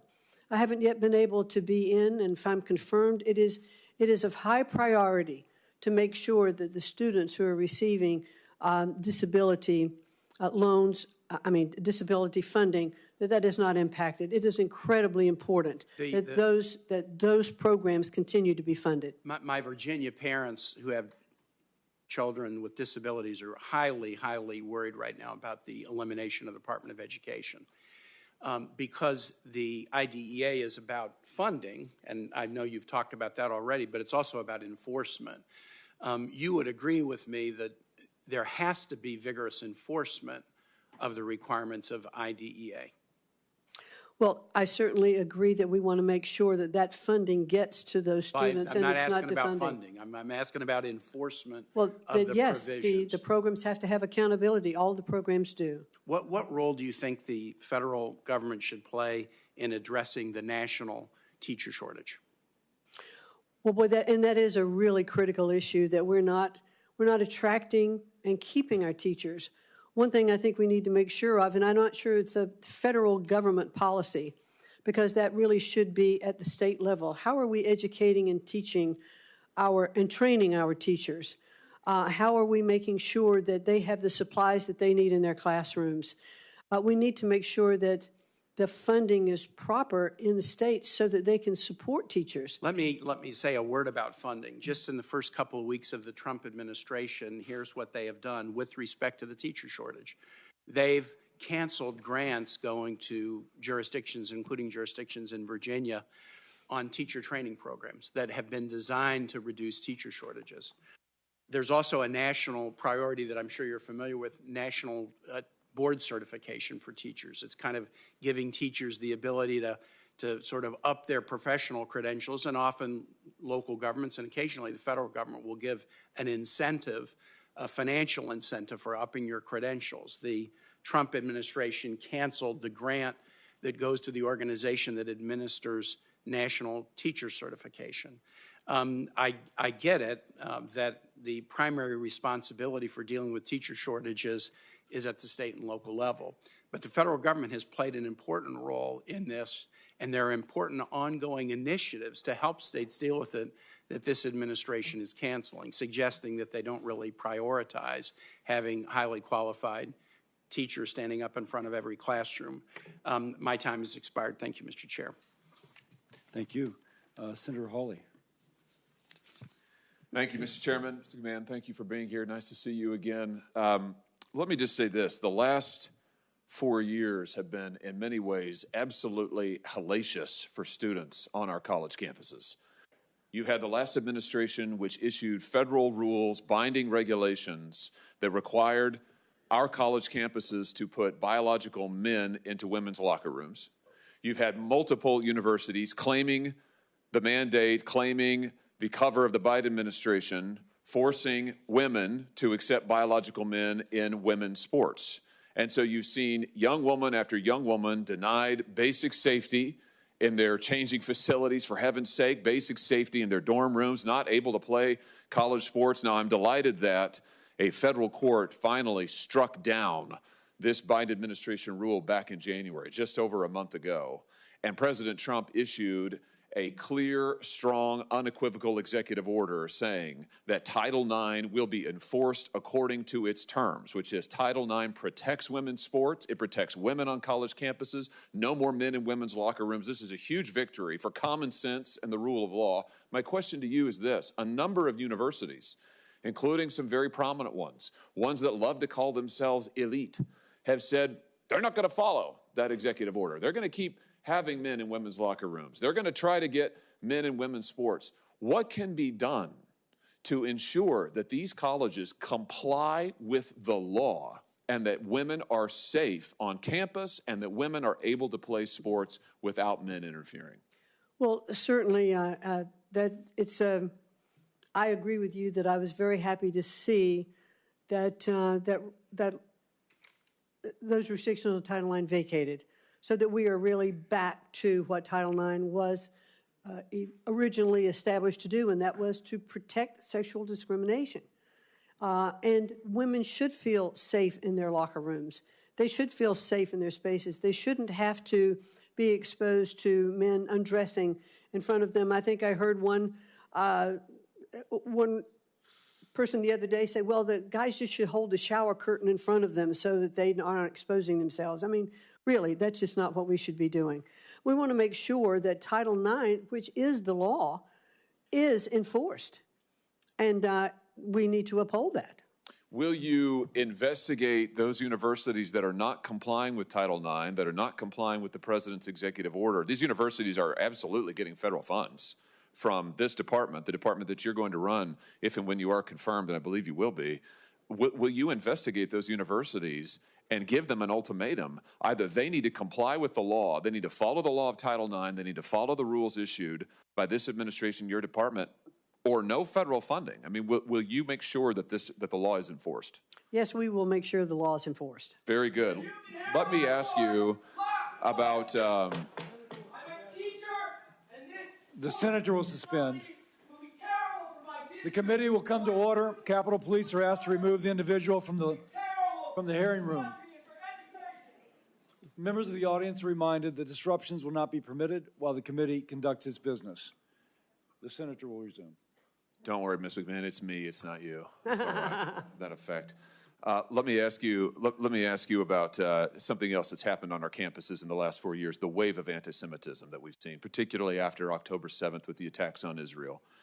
Shameful attacks on Jewish students, Jewish American students, Jewish students from overseas. We have seen the most unbelievable pro-terrorist propaganda. And again, these universities taking federal money, getting federal funds, not protecting Jewish students, permitting encampments, permitting violence in some instances, attacks on students on their campuses.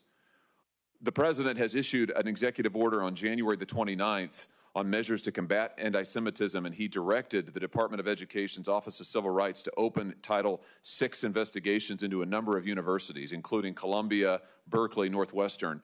Will you enforce the law, Title VI to the hilt, and will you make sure that Jewish Americans are safe on our campuses, for heaven's sake, and these crazy students who are committing crimes, breaking windows, smashing into buildings, trapping Jewish students in libraries? Will you make sure that this stops on our college campuses that are getting all of this federal tax money?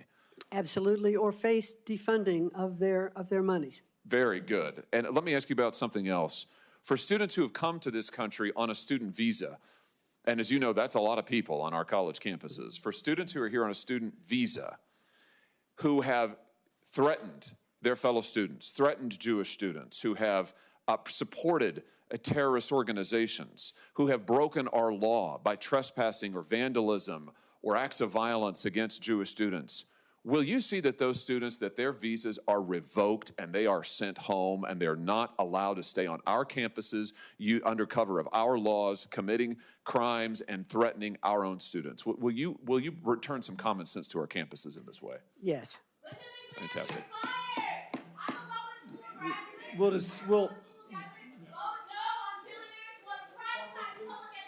Capitol Police are asked to remove the individual from the hearing room.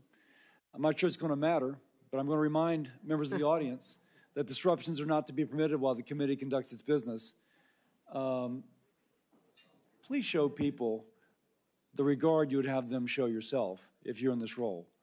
It may seem trite, but the rudeness of people who are trying to squelch others as they're trying to communicate in an incredibly public forum is just amazing, amazingly bad.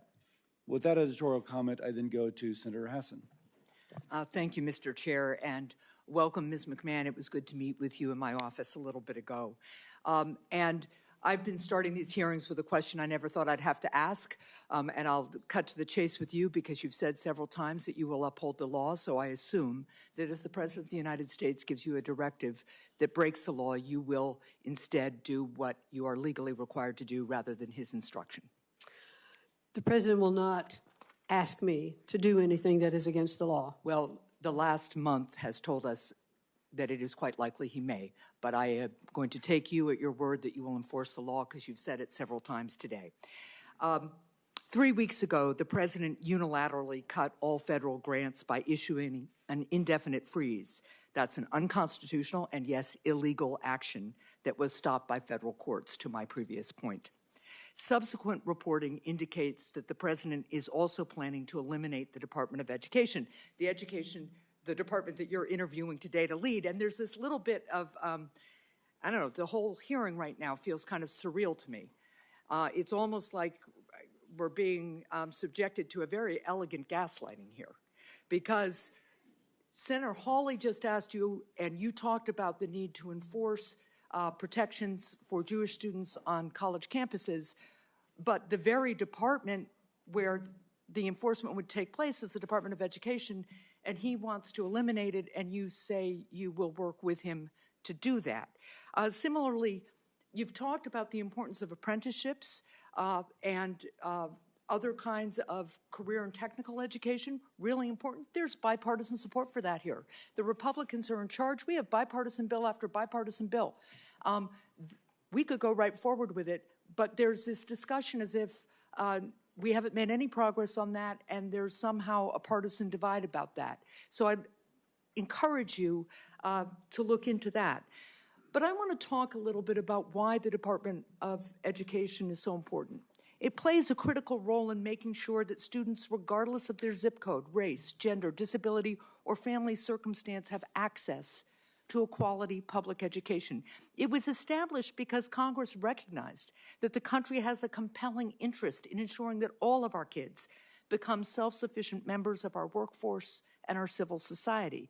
New Hampshire schools rely on federal funding of about $2,000 per student to provide that public education.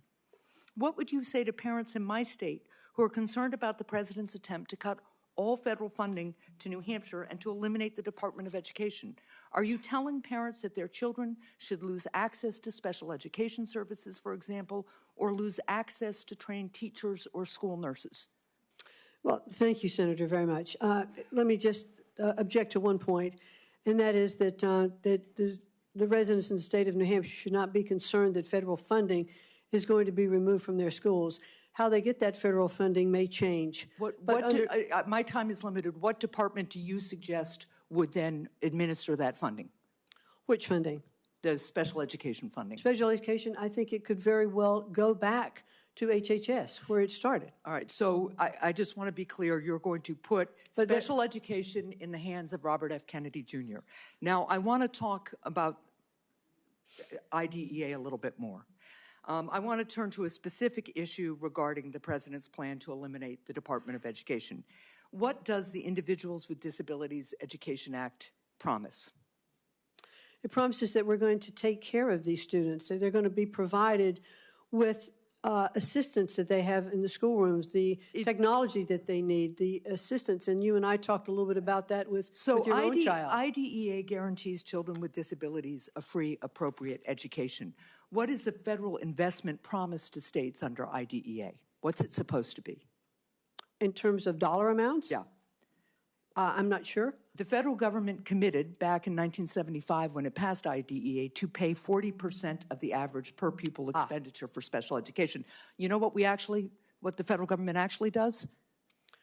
I think it's around 14 to 18% at this point. It's about 15%. But it's an appropriated amount from Congress, though, and so Congress needs to appropriate those dollars to spend. That's right, but the President of the United States is proposing, and the Republicans in Congress are proposing massive tax cuts for billionaires, and they're trying to pay for it by massive cuts to education and other services.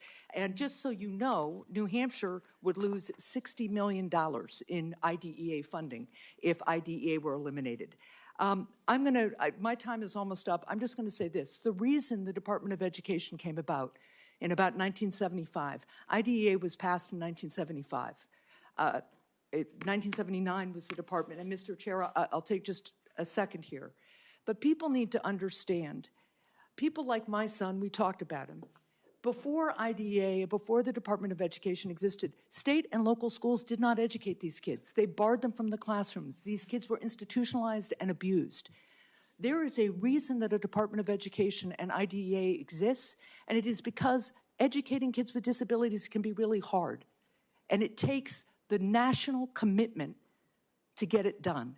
And that's why so many people are so concerned about this proposal to eliminate the department, because they think kids will once again be shoved aside, and especially kids with disabilities. Thank you, Mr. Chair. Thank you. Senator Scott. Thank you, sir. One of the things that you and I had an opportunity to talk about a number of months ago, I actually believe that competition does, in fact, increase the production as well as improve the outcome. Typically, whether it's private sector, frankly, public education, I think competition is a key component to making things better and typically cheaper. I think charter schools is a classic example of that. Typically speaking, some of the most successful schools in the country, think about success academies in New York City, where you have 83% minorities who are consistently ranked in the top 5 high schools in the state because all kids have high potential of learning. I think that we need to make sure that every parent has choice so that the kids have the best chance at life. By the way, I think that public schools are part of school choice from my perspective. Public schools, private schools, charter schools, virtual schools, homeschool. I want the parents to make that choice because they care the most about their kids. I know some people think it's the teachers' unions. I think it's the parents. I'd love to hear your thoughts. I'm sorry. I'd love to hear your thoughts. Oh, absolutely. I agree that competition is, I think, very key. When I first started to take a look at education, I was reading the Sunday morning paper in Greenwich, Connecticut, and I saw that public schools in Greenwich, Connecticut were not meeting the levels of No Child Left Behind. And I couldn't understand that. One of the richest communities in the country, how could there be this kind of achievement gap between students, from lower income areas to upper income areas? And so I tried to meet with the superintendent to talk about that article. I couldn't meet with her. I eventually talked to the governor. And the governor said to me, if you're really interested, let me introduce you to some people. And she did. And I started talking to the folks who were developing charter schools in Connecticut, a woman named Daisha Toll, and I visited those schools, and I saw how much better those children were performing. They were rapidly coming up to grade level reading and doing math. They were teaching differently. And I thought, this is a real opportunity. This was a charter school, which is a public school. Yes. And in the state of Connecticut, it's not fully funded. The facility is not provided. And so it's a public-private partnership to make sure that these schools are offering choice and competitiveness.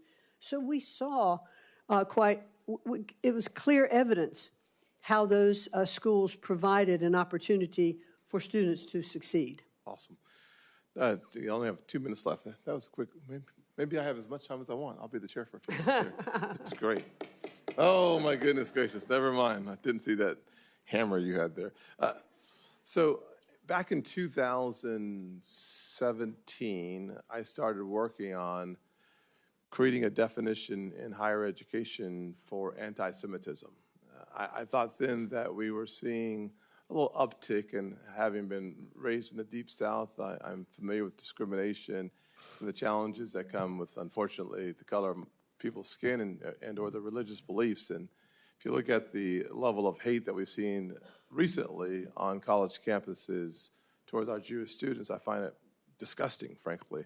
I hope that you will commit to investigating reports of anti-Semitism to the full extent of the law, especially on college campuses around this country. Yes, absolutely. There should be no discrimination of any form. But, I fully believe that there should be First Amendment protection for discourse and for freedom of speech. But when you become involved in activities that are actually endangering the students that are on campus, then that is not what should happen. And those schools that accept federal funding that allow that to happen should face defunding. Thank you. And my last question, I know that many of us on my side of the aisle think that DEI is about power more than it is about anything else. I think diversity actually is very healthy for our country. It is the backbone and the strength of our country. I think diversity, equity, and inclusion is a political movement that has very little to do with the advancement of people based on the merit, based on what they have to offer, and more to do with about gaining power and political position. President Trump and I worked a lot on HBCUs, historically black colleges and universities. He was able to take that funding to the highest level in the history of the country. He was the first president and the only president to make that funding permanent. There's no doubt that our country still struggles with the issue of race, but one of the shining examples of a merit-based system that helps those who do not have see the perspective that the American dream is for them. I hope that you will commit to continuing the efforts of President Trump on supporting historically black colleges and universities. Yes, as a matter of fact, I met with the president of Howard University a week ago, and we sat and talked through a lot of the different programs that are offered there. And I was very impressed, and I understand that I believe that I'm an honorary Board of Regent member. That may not be the right description by virtue of if I am confirmed as the Secretary of Education, and I look forward to continuing those programs. And with my last 5 minutes. Make it fast. Okay, I'm done. Thank you, Senator Scott. I see Senator Hickenlooper jumped in front of the freshman. No, I'll yield to the freshman, just out of deference to her frosh status. Okay. Senator Blunt Rochester, you're recognized for 5 minutes. Thank you so much, Mr. Chair and Mr. Hickenlooper, for that sharing of the time. I will first start out by acknowledging that today here with us are representatives from the Delaware State Education Association, and I want to thank them and all of their members for being here in Washington, but more importantly, for what they do for the students and families in the state of Delaware. I also want to thank you, Ms. McMahon, for taking the time to come and meet with me and talk about a myriad of issues. I especially appreciated your candor in our meeting. And, you know, as I'm sitting here watching the passion of the participants, of the members, it is clear that education is so important to this country. And I am clear-eyed about the challenges that we face in accomplishing the goal of ensuring that all students are able to be prioritized. I shared my concerns about the call to abolish the department. I am particularly concerned, as a former cabinet secretary myself, cabinet secretaries do have the influence, the power, the responsibility to share what is good, what is bad, what is wrong. And so I understand waiting until you get into a position to figure some things out, but there are core basic things like, do we have the confusion that people have over this executive order on diversity? They are scared. The fact that school kids are afraid to come to school, maybe because of their status, you know, we're hearing all kinds of stories, and that's why this hearing is so important. That's why this position is so important. And I'm just a little confused because part of the reason why it was created was because in HEW, children were buried into these big departments. Why do you think that a department that is focused and that really is dealing with children, whether it's civil rights, disability, providing the checks and balances, why do you think that it is better to stick the functions of dealing with children with disabilities in a huge department that will not have the same priority?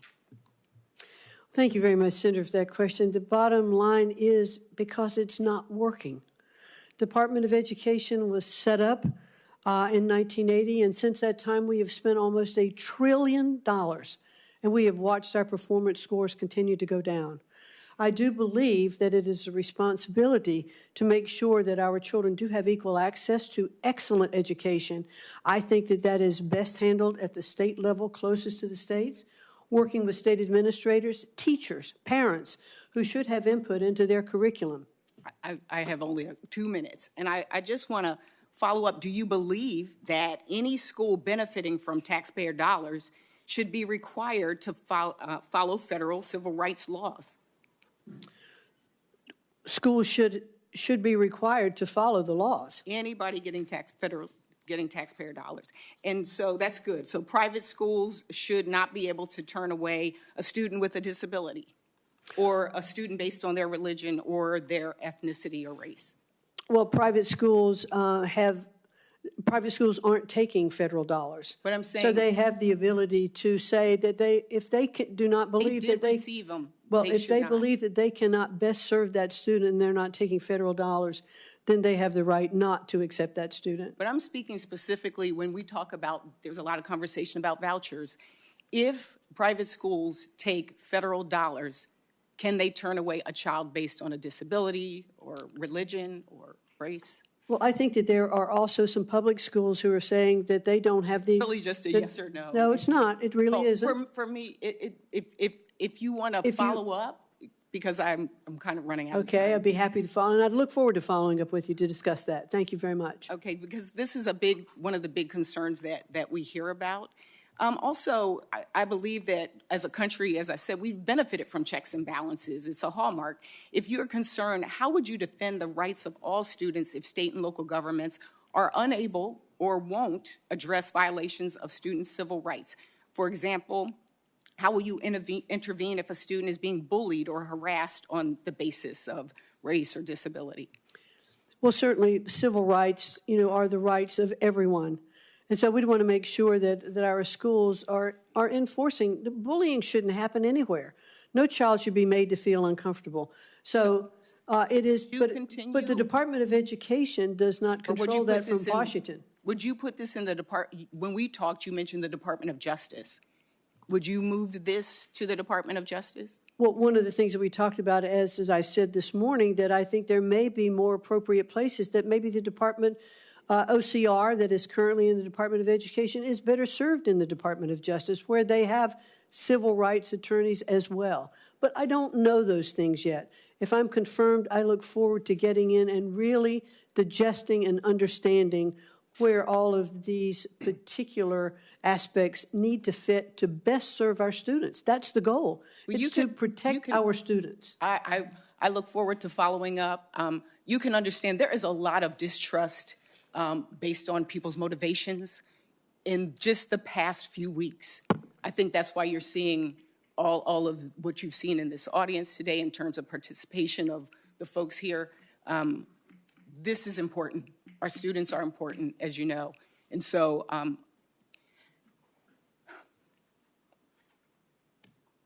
I really hope that this administration and that you will recognize that there are students, there are teachers, there are parents that need the support and the help. And we hope that you will continue as well with your support of HBCUs. Thank you, I yield Senator. back. Thank you so much, Thank you so Senator much. Good morning, Ms. McMahon. Good to see you. Thank you. Good to see you, too. You bet. Ms. McMahon, when I speak to youth, I typically talk about the three pillars of my life: faith, family, and education. And thanks to a strong faith, a loving family, and the public educators in my life, I was a first-generation college kid who got to live my American dream and become a physician and practice in rural medicine. So this education thing is so important to all of us on both sides of the dais. I raised 4 kids in public schools. And unfortunately, I've seen the deterioration of the education system. And again, we have the most incredible teachers and coaches back home, and I'm grateful for all of them. But I think we'd all agree we're going the wrong direction. Just really big picture, what would be your top priorities? How do we change the ship's direction? Well, certainly the President has given a very clear directive that he would like to look in totality at the Department of Education and believes that the bureaucracy of it should be closed, that we should return education to our states, that the best education is that closest to the kids, and that we should work with our local schools, with our superintendents, with our parents, to make sure that the education that our students are getting are the ones that is best for them. It's not one-size-fits-all education policy throughout the country. Governors have taken great strides in implementing school choice, making sure that schools have the funding that they need. And we've seen public education in those states actually improve. There have been studies to show that. And so I'm very hopeful that we will get back to the basics of education so that our children can read when they leave 3rd grade, and that 8th grade students can do math and read at proficiency. Today, only one third of high school students graduating can read proficiently. That means 2/3 can't. We are failing our students, our Department of Education, and what we are doing today is not working, and we need to change it. Thank you. Ms. McMahon, should biological boys, be allowed to compete against girls in sports? I do not believe that biological boys should be able to compete against girls in sports.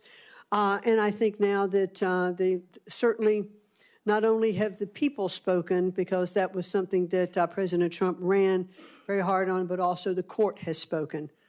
Ms. McMahon, I feel like there's that anti-Semitism has become endemic in our universities.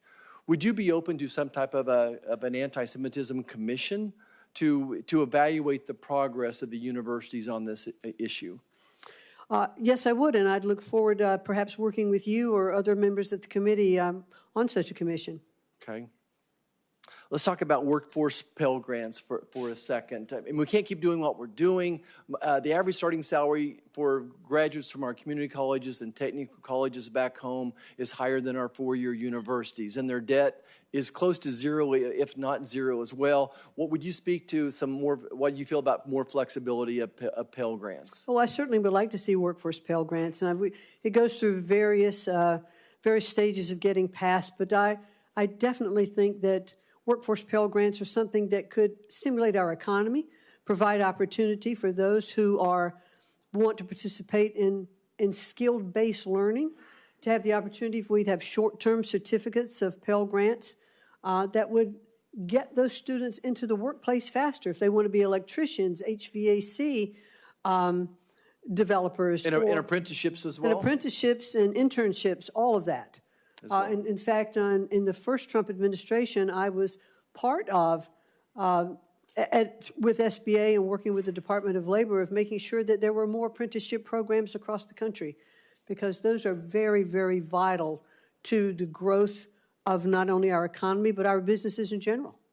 Thank you, Ms. McMahon. I appreciate your answers and look forward to supporting you. Again, education is so important to all of us. To live that American dream, we need a strong education system. I know you're committed to that as well. Thank you. Mr. Chairman, and I yield back. Senator Hickenlooper. Thank you, Mr. Chair. And thank you, Ms. McMahon, for your public service and for coming back and going through all this again.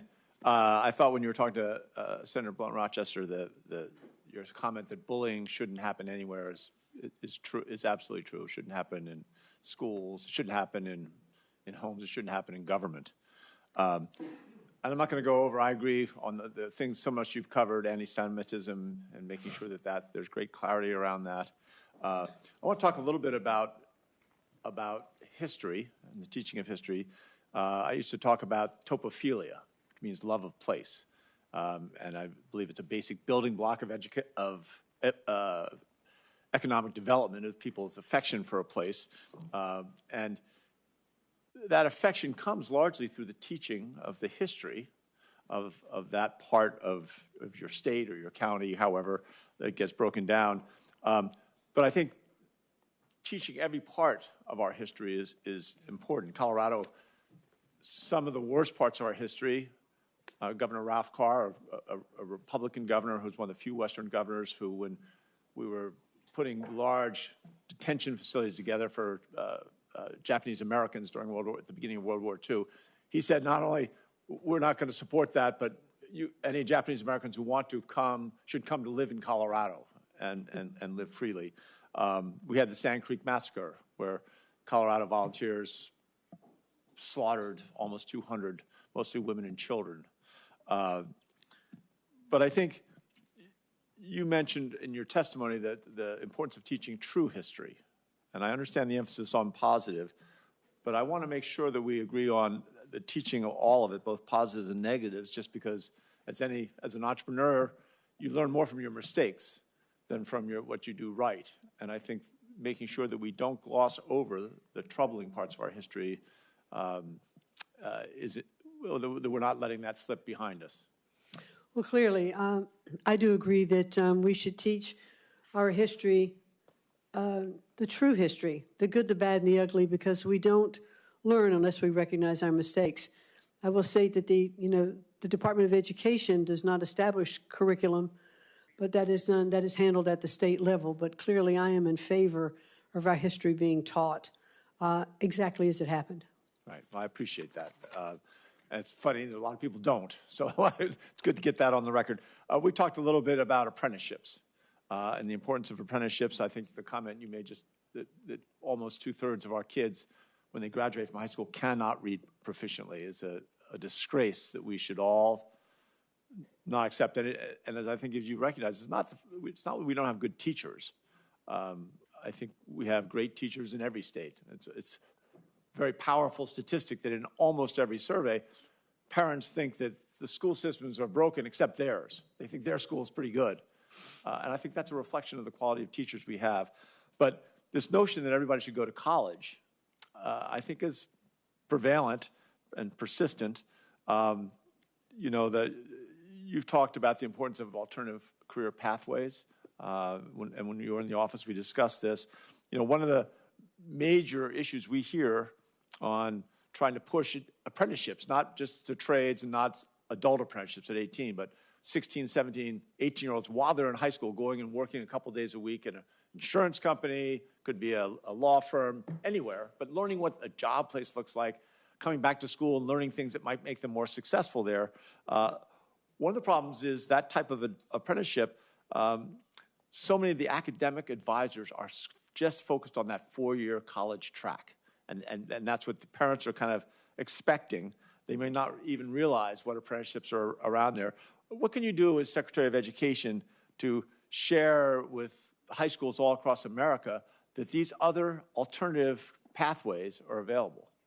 Well, certainly I've been on the record even when I ran for the Senate in the state of Connecticut. I ran twice and didn't win, but I always talked about how we needed skills in our country that we did not have the trades that we need to have today. But I also talked about how parents, I think, are encouraging their children only to go to college and not necessarily recognizing that there are other avenues that those children could pursue. I clearly was a parent who were pushing both my children to go to college, but I realized today that there are other opportunities for students to succeed and enter into a pathway that they will be successful in their lives. So I think apprenticeships, internships, working the public-private sector to make sure that we have our curriculum that is designed for the needs of the communities and business. I think that's incredibly important.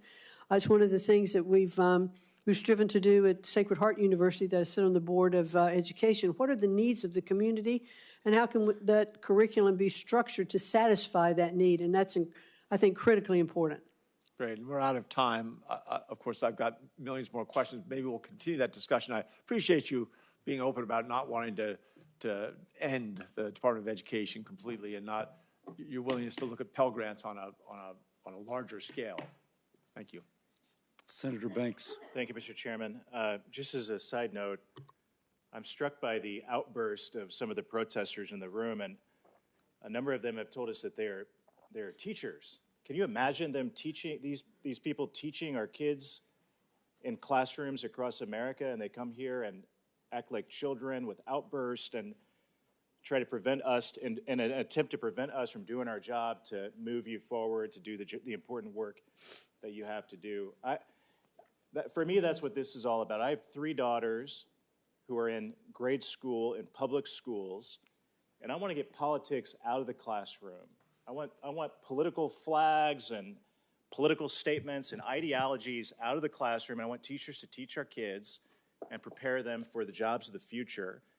And I'm very intrigued with what President Trump is talking about in dismantling the federal Department of Education, because I served in the State House, and the Indiana State Constitution devotes a number of chapters to educating our kids.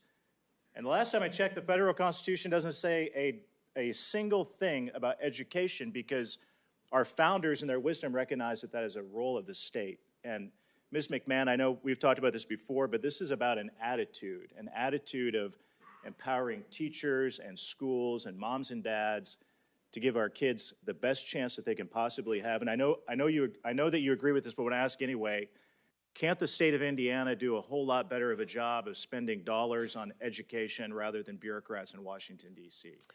I certainly believe that to be true, Senator, yes, and that is definitely what the President believes as well. That I'll be repetitive, that education is best handled closest to the child to understand what that child needs and what the community needs. And working with parents, parental rights are so important in educating our children, and I definitely believe that should be our return to the states. speaking of wasting money, the Biden Department of Education allocated over $1 billion in grants toward diversity, equity, and inclusion programs. And that included $4 million toward a, quote, culturally responsive computer science camp for high schoolers, $1 million to train elementary teachers in Iowa on, quote, equity-centered education, $38,000 for a one-day session with a, quote, equity consultant in Michigan, countless dollars toward race-based hiring, which is unconstitutional and unlawful, by the way. Will you commit to ending all racial discrimination in government programming at the Department of Education? That will be my goal, absolutely, to work, and I'd look forward to working with you and other members of the committee as well, and with Congress to make sure that we can take the ideology, if you will, out of education and focus on actually teaching our students to read and to write and to do arithmetic, because they cannot be successful if they cannot do the basics. Some of my colleagues today have talked about the rise of anti-Semitism on college campuses, and I think one of the motivators of that is money that flows from adversarial foreign countries like China and other countries with an anti-American agenda that are donated to many of our colleges and universities in the United States of America. And it turns out that the Department of Education plays a key role in reporting and making those foreign donations transparent. While I want to ban them altogether, China should never be donating money to colleges and universities in Indiana or anywhere else in the country. Have you thought about what other steps that we can take to eliminate foreign influences, especially anti-American influences on our college campuses? Well, I think what we've seen is the lack of transparency of where the money comes from, how much, and what it's used for when it gets to colleges. And I think there absolutely has to be more transparency in tracking that money. And I hope that I saw what President Trump did in his first term and the 4 years of tightening many of these donations and blocking them, making them transparent. And then I served on the Education Committee in the House for 8 years, so 4 years of President Trump, 4 years of President Biden. There was no attention paid to this under President Biden. Chinese Communist Party dollars flowing to colleges and universities that are no longer reported, made transparent. I know that will be a big priority of yours because we talked about it, and I want to do everything I can to help you block it, make it the public should know that adversaries of the United States of America are giving money to the universities that they're sending their kids to. So thank you very much for your leadership. You have my full support. I look forward to working with you. I yield back. Thank you. Senator Markey. Thank you. Yesterday, President Trump said he'd like the Department of Education to be closed immediately. He called the department a big con job. Education funding helps us work towards a country where every student can go to their school knowing that they will get the same education as the family that can afford private school. Public school is not a con job. It's equality for every student, regardless of income.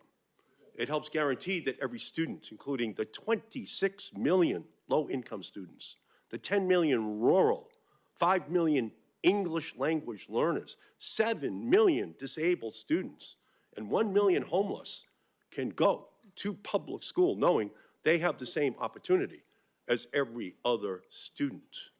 Trump's crusade to abolish the Department of Education and, quote, root out waste and fraud and corruption for cuts to public schools is an attack on every public school student, parent, teacher, paraprofessional, administrator, and school worker in this country. Waste, fraud, and corruption is code for cuts to public education for all of those students. So I have here the text of a bill I've been working on, the No Cuts to Public Schools Act. This bill would guarantee that federal funding to public schools could not be cut during the length of President Trump's administration. Mr. McMahon, can you commit today to not cutting funding for public schools in this country? Well, certainly what I'll commit to, sir, is that funding for schools is appropriated by Congress. And that funding should continue. Congress will continue to pass those laws. The Department of Education is not doing that. So will you support, will you oppose any cuts to public education? Yes or no? Well, the president is not saying that we should cut funding to public education. Yes, he is. He is Yes, simply he is. saying, well, I would disagree with you there. Elon Musk yesterday announced he would immediately cut $900 million from the Department of Education. And he stood right next to Trump and made that very clear. So the answer I'm looking for, by the way, is a yes. I will fight to make sure that public funding is not cut, because that announcement was just made, the $900 million cut, and we know that's just a down payment to gut the education of every public school student in America. And by the way, to find the billions of dollars that are going to be needed for the tax cuts for billionaires and millionaires in our country, they have to go to the Department of Education, they have to go to Clean Air and Clean Water, they have to go to Medicaid, they have to go to the Affordable Care Act, they have to go to all of the programs that they are calling waste, fraud, and corruption, but that's just another way of saying the programs that help the poor and the sick and the elderly, the disabled in our society. That's what we are talking about, because they want all of these programs gutted to find the funding for the tax breaks. So Doge, as it's rumbling through the Department of Education right now, just stands for Department of Gutting Education. That's what they're doing. They're inside looking at it. $900 billion is the down payment. So, Ms. McMahon, can you commit today to fight so that not $1 from public schools goes towards paying for tax breaks for millionaires and billionaires? Well, that was certainly a broad view of what is going on right now today with trying to find waste, fraud, and abuse. Those groups that are in the Department of Education, from my understanding, have looked at competitive contracts that are bidding, and let's see where that money's going. How's it being spent? I'm not there. If I may, Senator, what they're doing, you've asked me a question. I would really like the opportunity to answer. What they're doing is, first, they announce the cuts, then they go to find where it is. So it's all backwards, and again, we know what the plot is. And ultimately, the answer I'm looking for is a yes, because if even $1 flows away from an educator or a student towards a billionaire tax break, that will be immoral in our country. Immoral. These kids deserve the funding which they are receiving. And Donald Trump and Elon Musk should be ashamed that they are working harder for billionaires than they are for working families, for these kids who need help. 90% of disabled of students go to public schools. 95% of students with disabilities go to public schools. And Trump and Musk want to take from those students to give to billionaires. That is immoral, it's wrong, it's unjust, and we're going to fight it every single step of the way. Thank you, Mr. Chairman. Thank you, Senator Markey. Senator Moody. Hello, it's so great to be with you. Thank you for joining us today.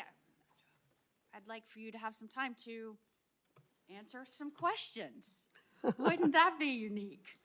I'm wondering, one of my very first important questions is it harder to sit composed and calm and focused among a bunch of WWE wrestlers, or is it harder to sit in this hearing with people popping up and yelling at you all the time? I can stay pretty composed and focused in either environment.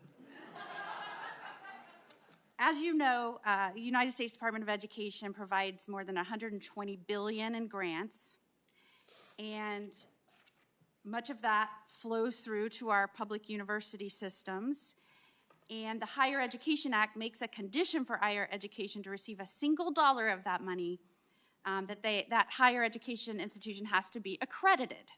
Now, that's not by the Department of Education. That they have delegated that to a private entities of persons that aren't accountable to voters, aren't accountable to the president, and they decide who's accredited, which institution actually is eligible to get all that money. In Florida, we have had the experience that our post-secondary institutional accreditor, the Southern Association of Colleges and Schools Commission on Colleges, also known as SACS, has decided that it will threaten that accreditation, meaning threaten our federal funding, if we even suggest that maybe a former policy leader, lawmaker, conservative might go into leadership in a university. Or one of my dear friends, Senator Scott, former Governor Scott, had suggested that he was going to go on campus and speak about hazing. Seems pretty expected. As a parent, I would want that. And our accreditation was threatened. Even in North Carolina, when they wanted to institute a policy focused on, or excuse me, a program focused on ideological diversity, their accreditation was threatened. As Attorney General of Florida, I sued. I think there's a constitutional problem with the Department of Education delegating that authority to a private organization who dictates whether someone can get federal funding and tries to insert their own preferences and policies down into the education policies of a state and force it on our educational institutions. So I wanted to talk to you a little bit about that today. I don't think it's just frustrated Florida. I think, yes, we were one of the first states to stand up and fight and go to court and try and stop that. But a lot of the themes that you're hearing, especially with some of the nominees, are we're trying to stop unelected bureaucrats or unelected people in these private organizations that have been either getting a lot of authority or a lot of federal money pushing policies into the states, and we don't think that's right. So I wanted to talk to you. Do you think that's right? No, I don't think that's right. And if you're confirmed, which I expect that you will be, and I hope that you are, I'm very impressed not only with your some of your educational participation in your own state, but your managerial experience. I think we need that right now. But will you commit to me that you will look into some of the regulations and guidance documents that relate to higher education institutions being able to change their accreditors?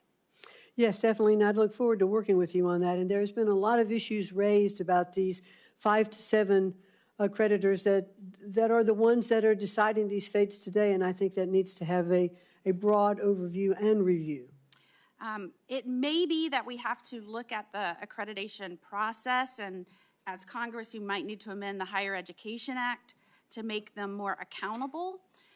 But I do believe, and we're still in litigation, I say we, I'm trying to change hats now as Senator Moody, but Florida is still in litigation about this issue because I do think it's a constitutional problem for an agency to delegate that kind of authority over to a private organization. And I think a lot of that delegation is really where you're seeing states getting frustrated, people getting frustrated, because in these agencies and in these private organizations, you're seeing an ideological agenda, a policy-driven agenda, and people that are willing to implement it, whether they have the authority or not.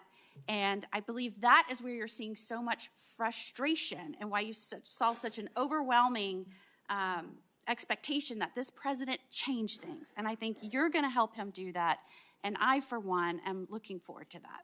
Thank you. Chairman. Thank you very much. Thank you, Senator Moody. Now it is Senator Kim's turn. Yeah, thank you, Chairman. Thank you for coming before us. I guess I just wanted to jump in. I've heard a couple times you mentioned that you believe that Congress would need to be involved if there is an effort to abolish the Department of Education. That's right? Correct. Do you know if President Trump shares that sentiment? I've heard President Trump recently, over the last couple of weeks, in conjunction with his fervor to shut down the bureaucracy of the Department of Education, he has also stated that he will work with Congress to make that happen.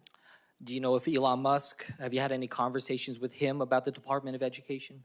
I have or not. His team? Why I raise this is that, I just came from another hearing that was talking about foreign assistance, talking about USAID. USAID is another element of our federal government that was codified by Congress, and we see an effort there to dismantle it. Not fully abolish it, but dismantle it basically down to about 600 people. Gut everything, put it under the State Department. So I guess I wanted to just ask you, if something like that was proposed by the Trump administration for the Department of Education, does that have to come to Congress?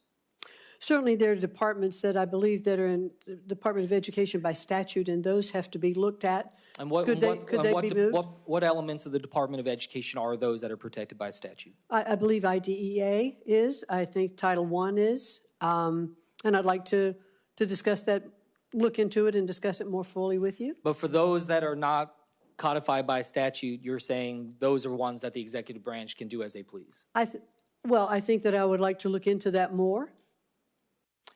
Why I kind of mentioned this as well is that, just in the first couple of weeks here, we had a lot of conversation about the surge of anti-Semitism, our strong support, and making sure we're protecting students from that type of harassment, from that type of intimidation. Absolutely something we need to stand against in terms of anti-Semitism. But I guess I was alarmed because what we ended up seeing is that multiple attorneys and other staff members of the department's Office of Civil Rights have been placed on administrative leave with no notice, no explanation. And some of them were in the process of investigating cases directly related to anti-Semitic harassment. So I guess I wanted to just ask you, is that something you would support? Do you think that that's the right actions that we should be taking at this time that we see such a surge in anti-Semitism? Well, Senator Kim, I know it's not a great comfort for me to say this morning that I am not yet confirmed and have not yet been in the department. I don't know about all the administrative people that have been put on leave. I want to look into that. I want to understand it. I want to assess the department. I can't do that unless I'm confirmed and I get there, but I would certainly be willing to come back to you with a more specific answer. But does that concern you at all if you were confirmed? Would you make that a priority to go and see whether or not this is going to impact our ability to respond to anti-Semitism? No, I would want to make sure that we have everything that we need to have in place to protect our students on campuses. One thing that we have been having this debate on here in Congress is about this, and what we've seen is that Republicans have called for a 25% cut in the budget of the Office of Civil Rights. Is that something you would support?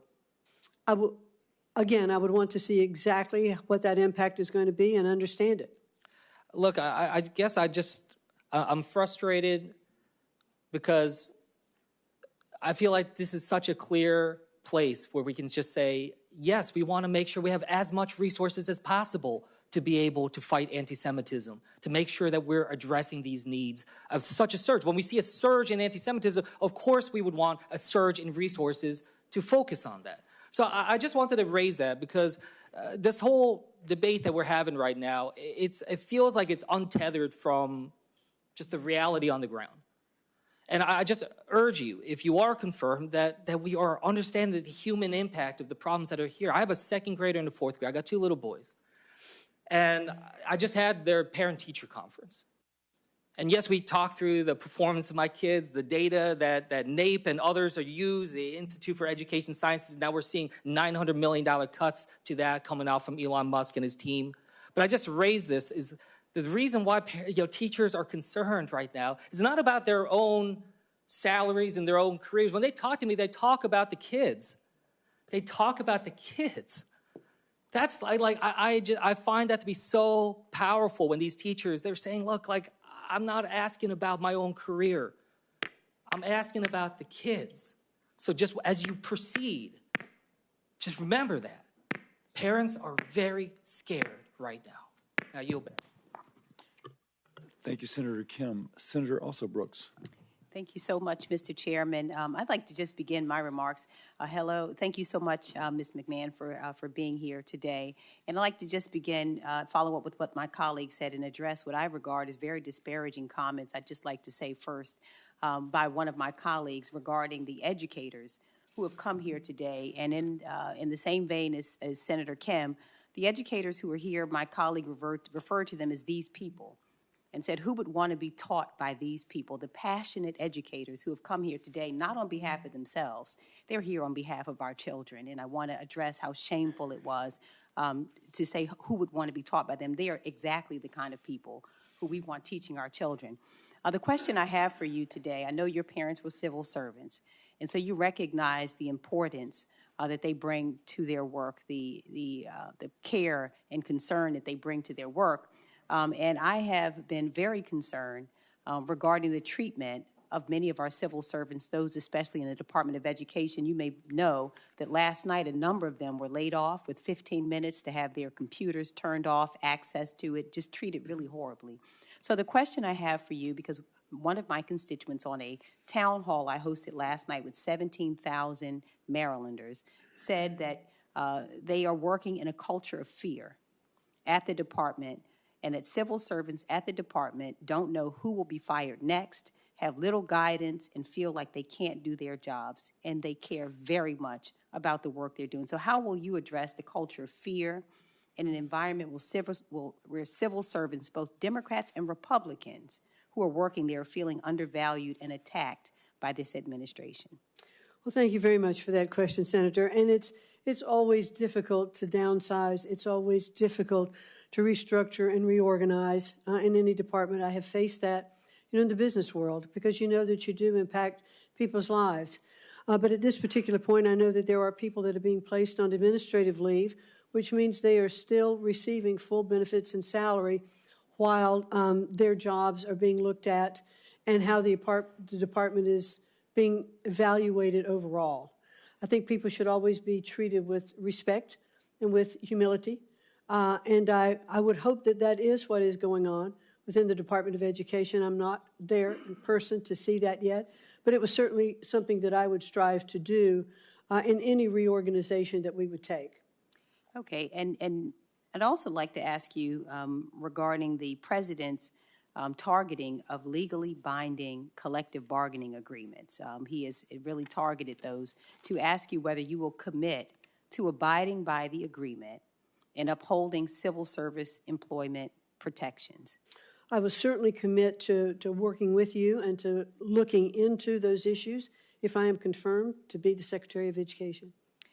And also to ask you whether you will commit to ensuring that federal workers with disabilities, many of them are very concerned about whether they will continue to have reasonable accommodations as required by law. Well, as required by law is the key phrase there, yes. Okay, well, in the same vein, there are some who are concerned about being forced now to reapply for accommodations. These are people who have had those accommodations given to them, and they're being told now that they must reapply for those accommodations with their supervisors. And so will you commit that the department's civil servants with disabilities will have their reasonable accommodations honored without interference or delay? I'll certainly commit, if I'm there and confirmed, to look into all of those and to get back to you. Okay. And finally, I'd like to ask you regarding the freezing of funds. If you are confirmed, would you support any directive from the president to freeze funds that have been appropriated by Congress, including funds that students and families rely on to pay for college? If they've been appropriated by Congress, those funds should be disseminated. Okay, and so you would block any directive. You would not adhere to any directive, including some of our HBCUs in my state, Bowie, Coppin State, Morgan State. You would not interfere with the freezing of those funds. I commit to you that I will look into every single one of those programs so that I can get back to you and say, this is what I've found, this is what I've discovered, this is what the action is being taken against it or in favor of it, because I'd want to be very inclusive with you on that regard. Okay, the final question, I just have 9 seconds here. Title I, I know that you said you support it. If the Department of Education is dismantled, what will you do to protect the students who are disadvantaged and impoverished on Title I funds? Well, Title I funds are appropriated by Congress. They flow directly to the states today. They go to the State Department of Education, then they're deployed to the districts. So the Department of Education is not really involved in that distribution. Okay, thank you so much. Thank you. Thank you, Senator Alsop-Brooks. Senator Sanders. Thank you, Mr. Chairman. I ask unanimous consent to enter into the record 18 letters opposing Ms. McCann as Secretary of Education. So ordered. I will now conclude, but let me first say that the Capitol Police are requesting that the audience remain seated until Ms. McMahon leaves. So just to first say that. Ms. McMahon, thank you very much for being here. You've handled yourself extremely well. I now ask for unanimous consent to enter into the record 55 letters of support for Ms. McMahon's nomination. And this concludes our hearing. For any senators who wish to ask additional questions, questions for the record will be due tomorrow at 5 p.m. Once more, audience, please stay seated till Ms. McMahon leaves. Thank you. Thank you very much.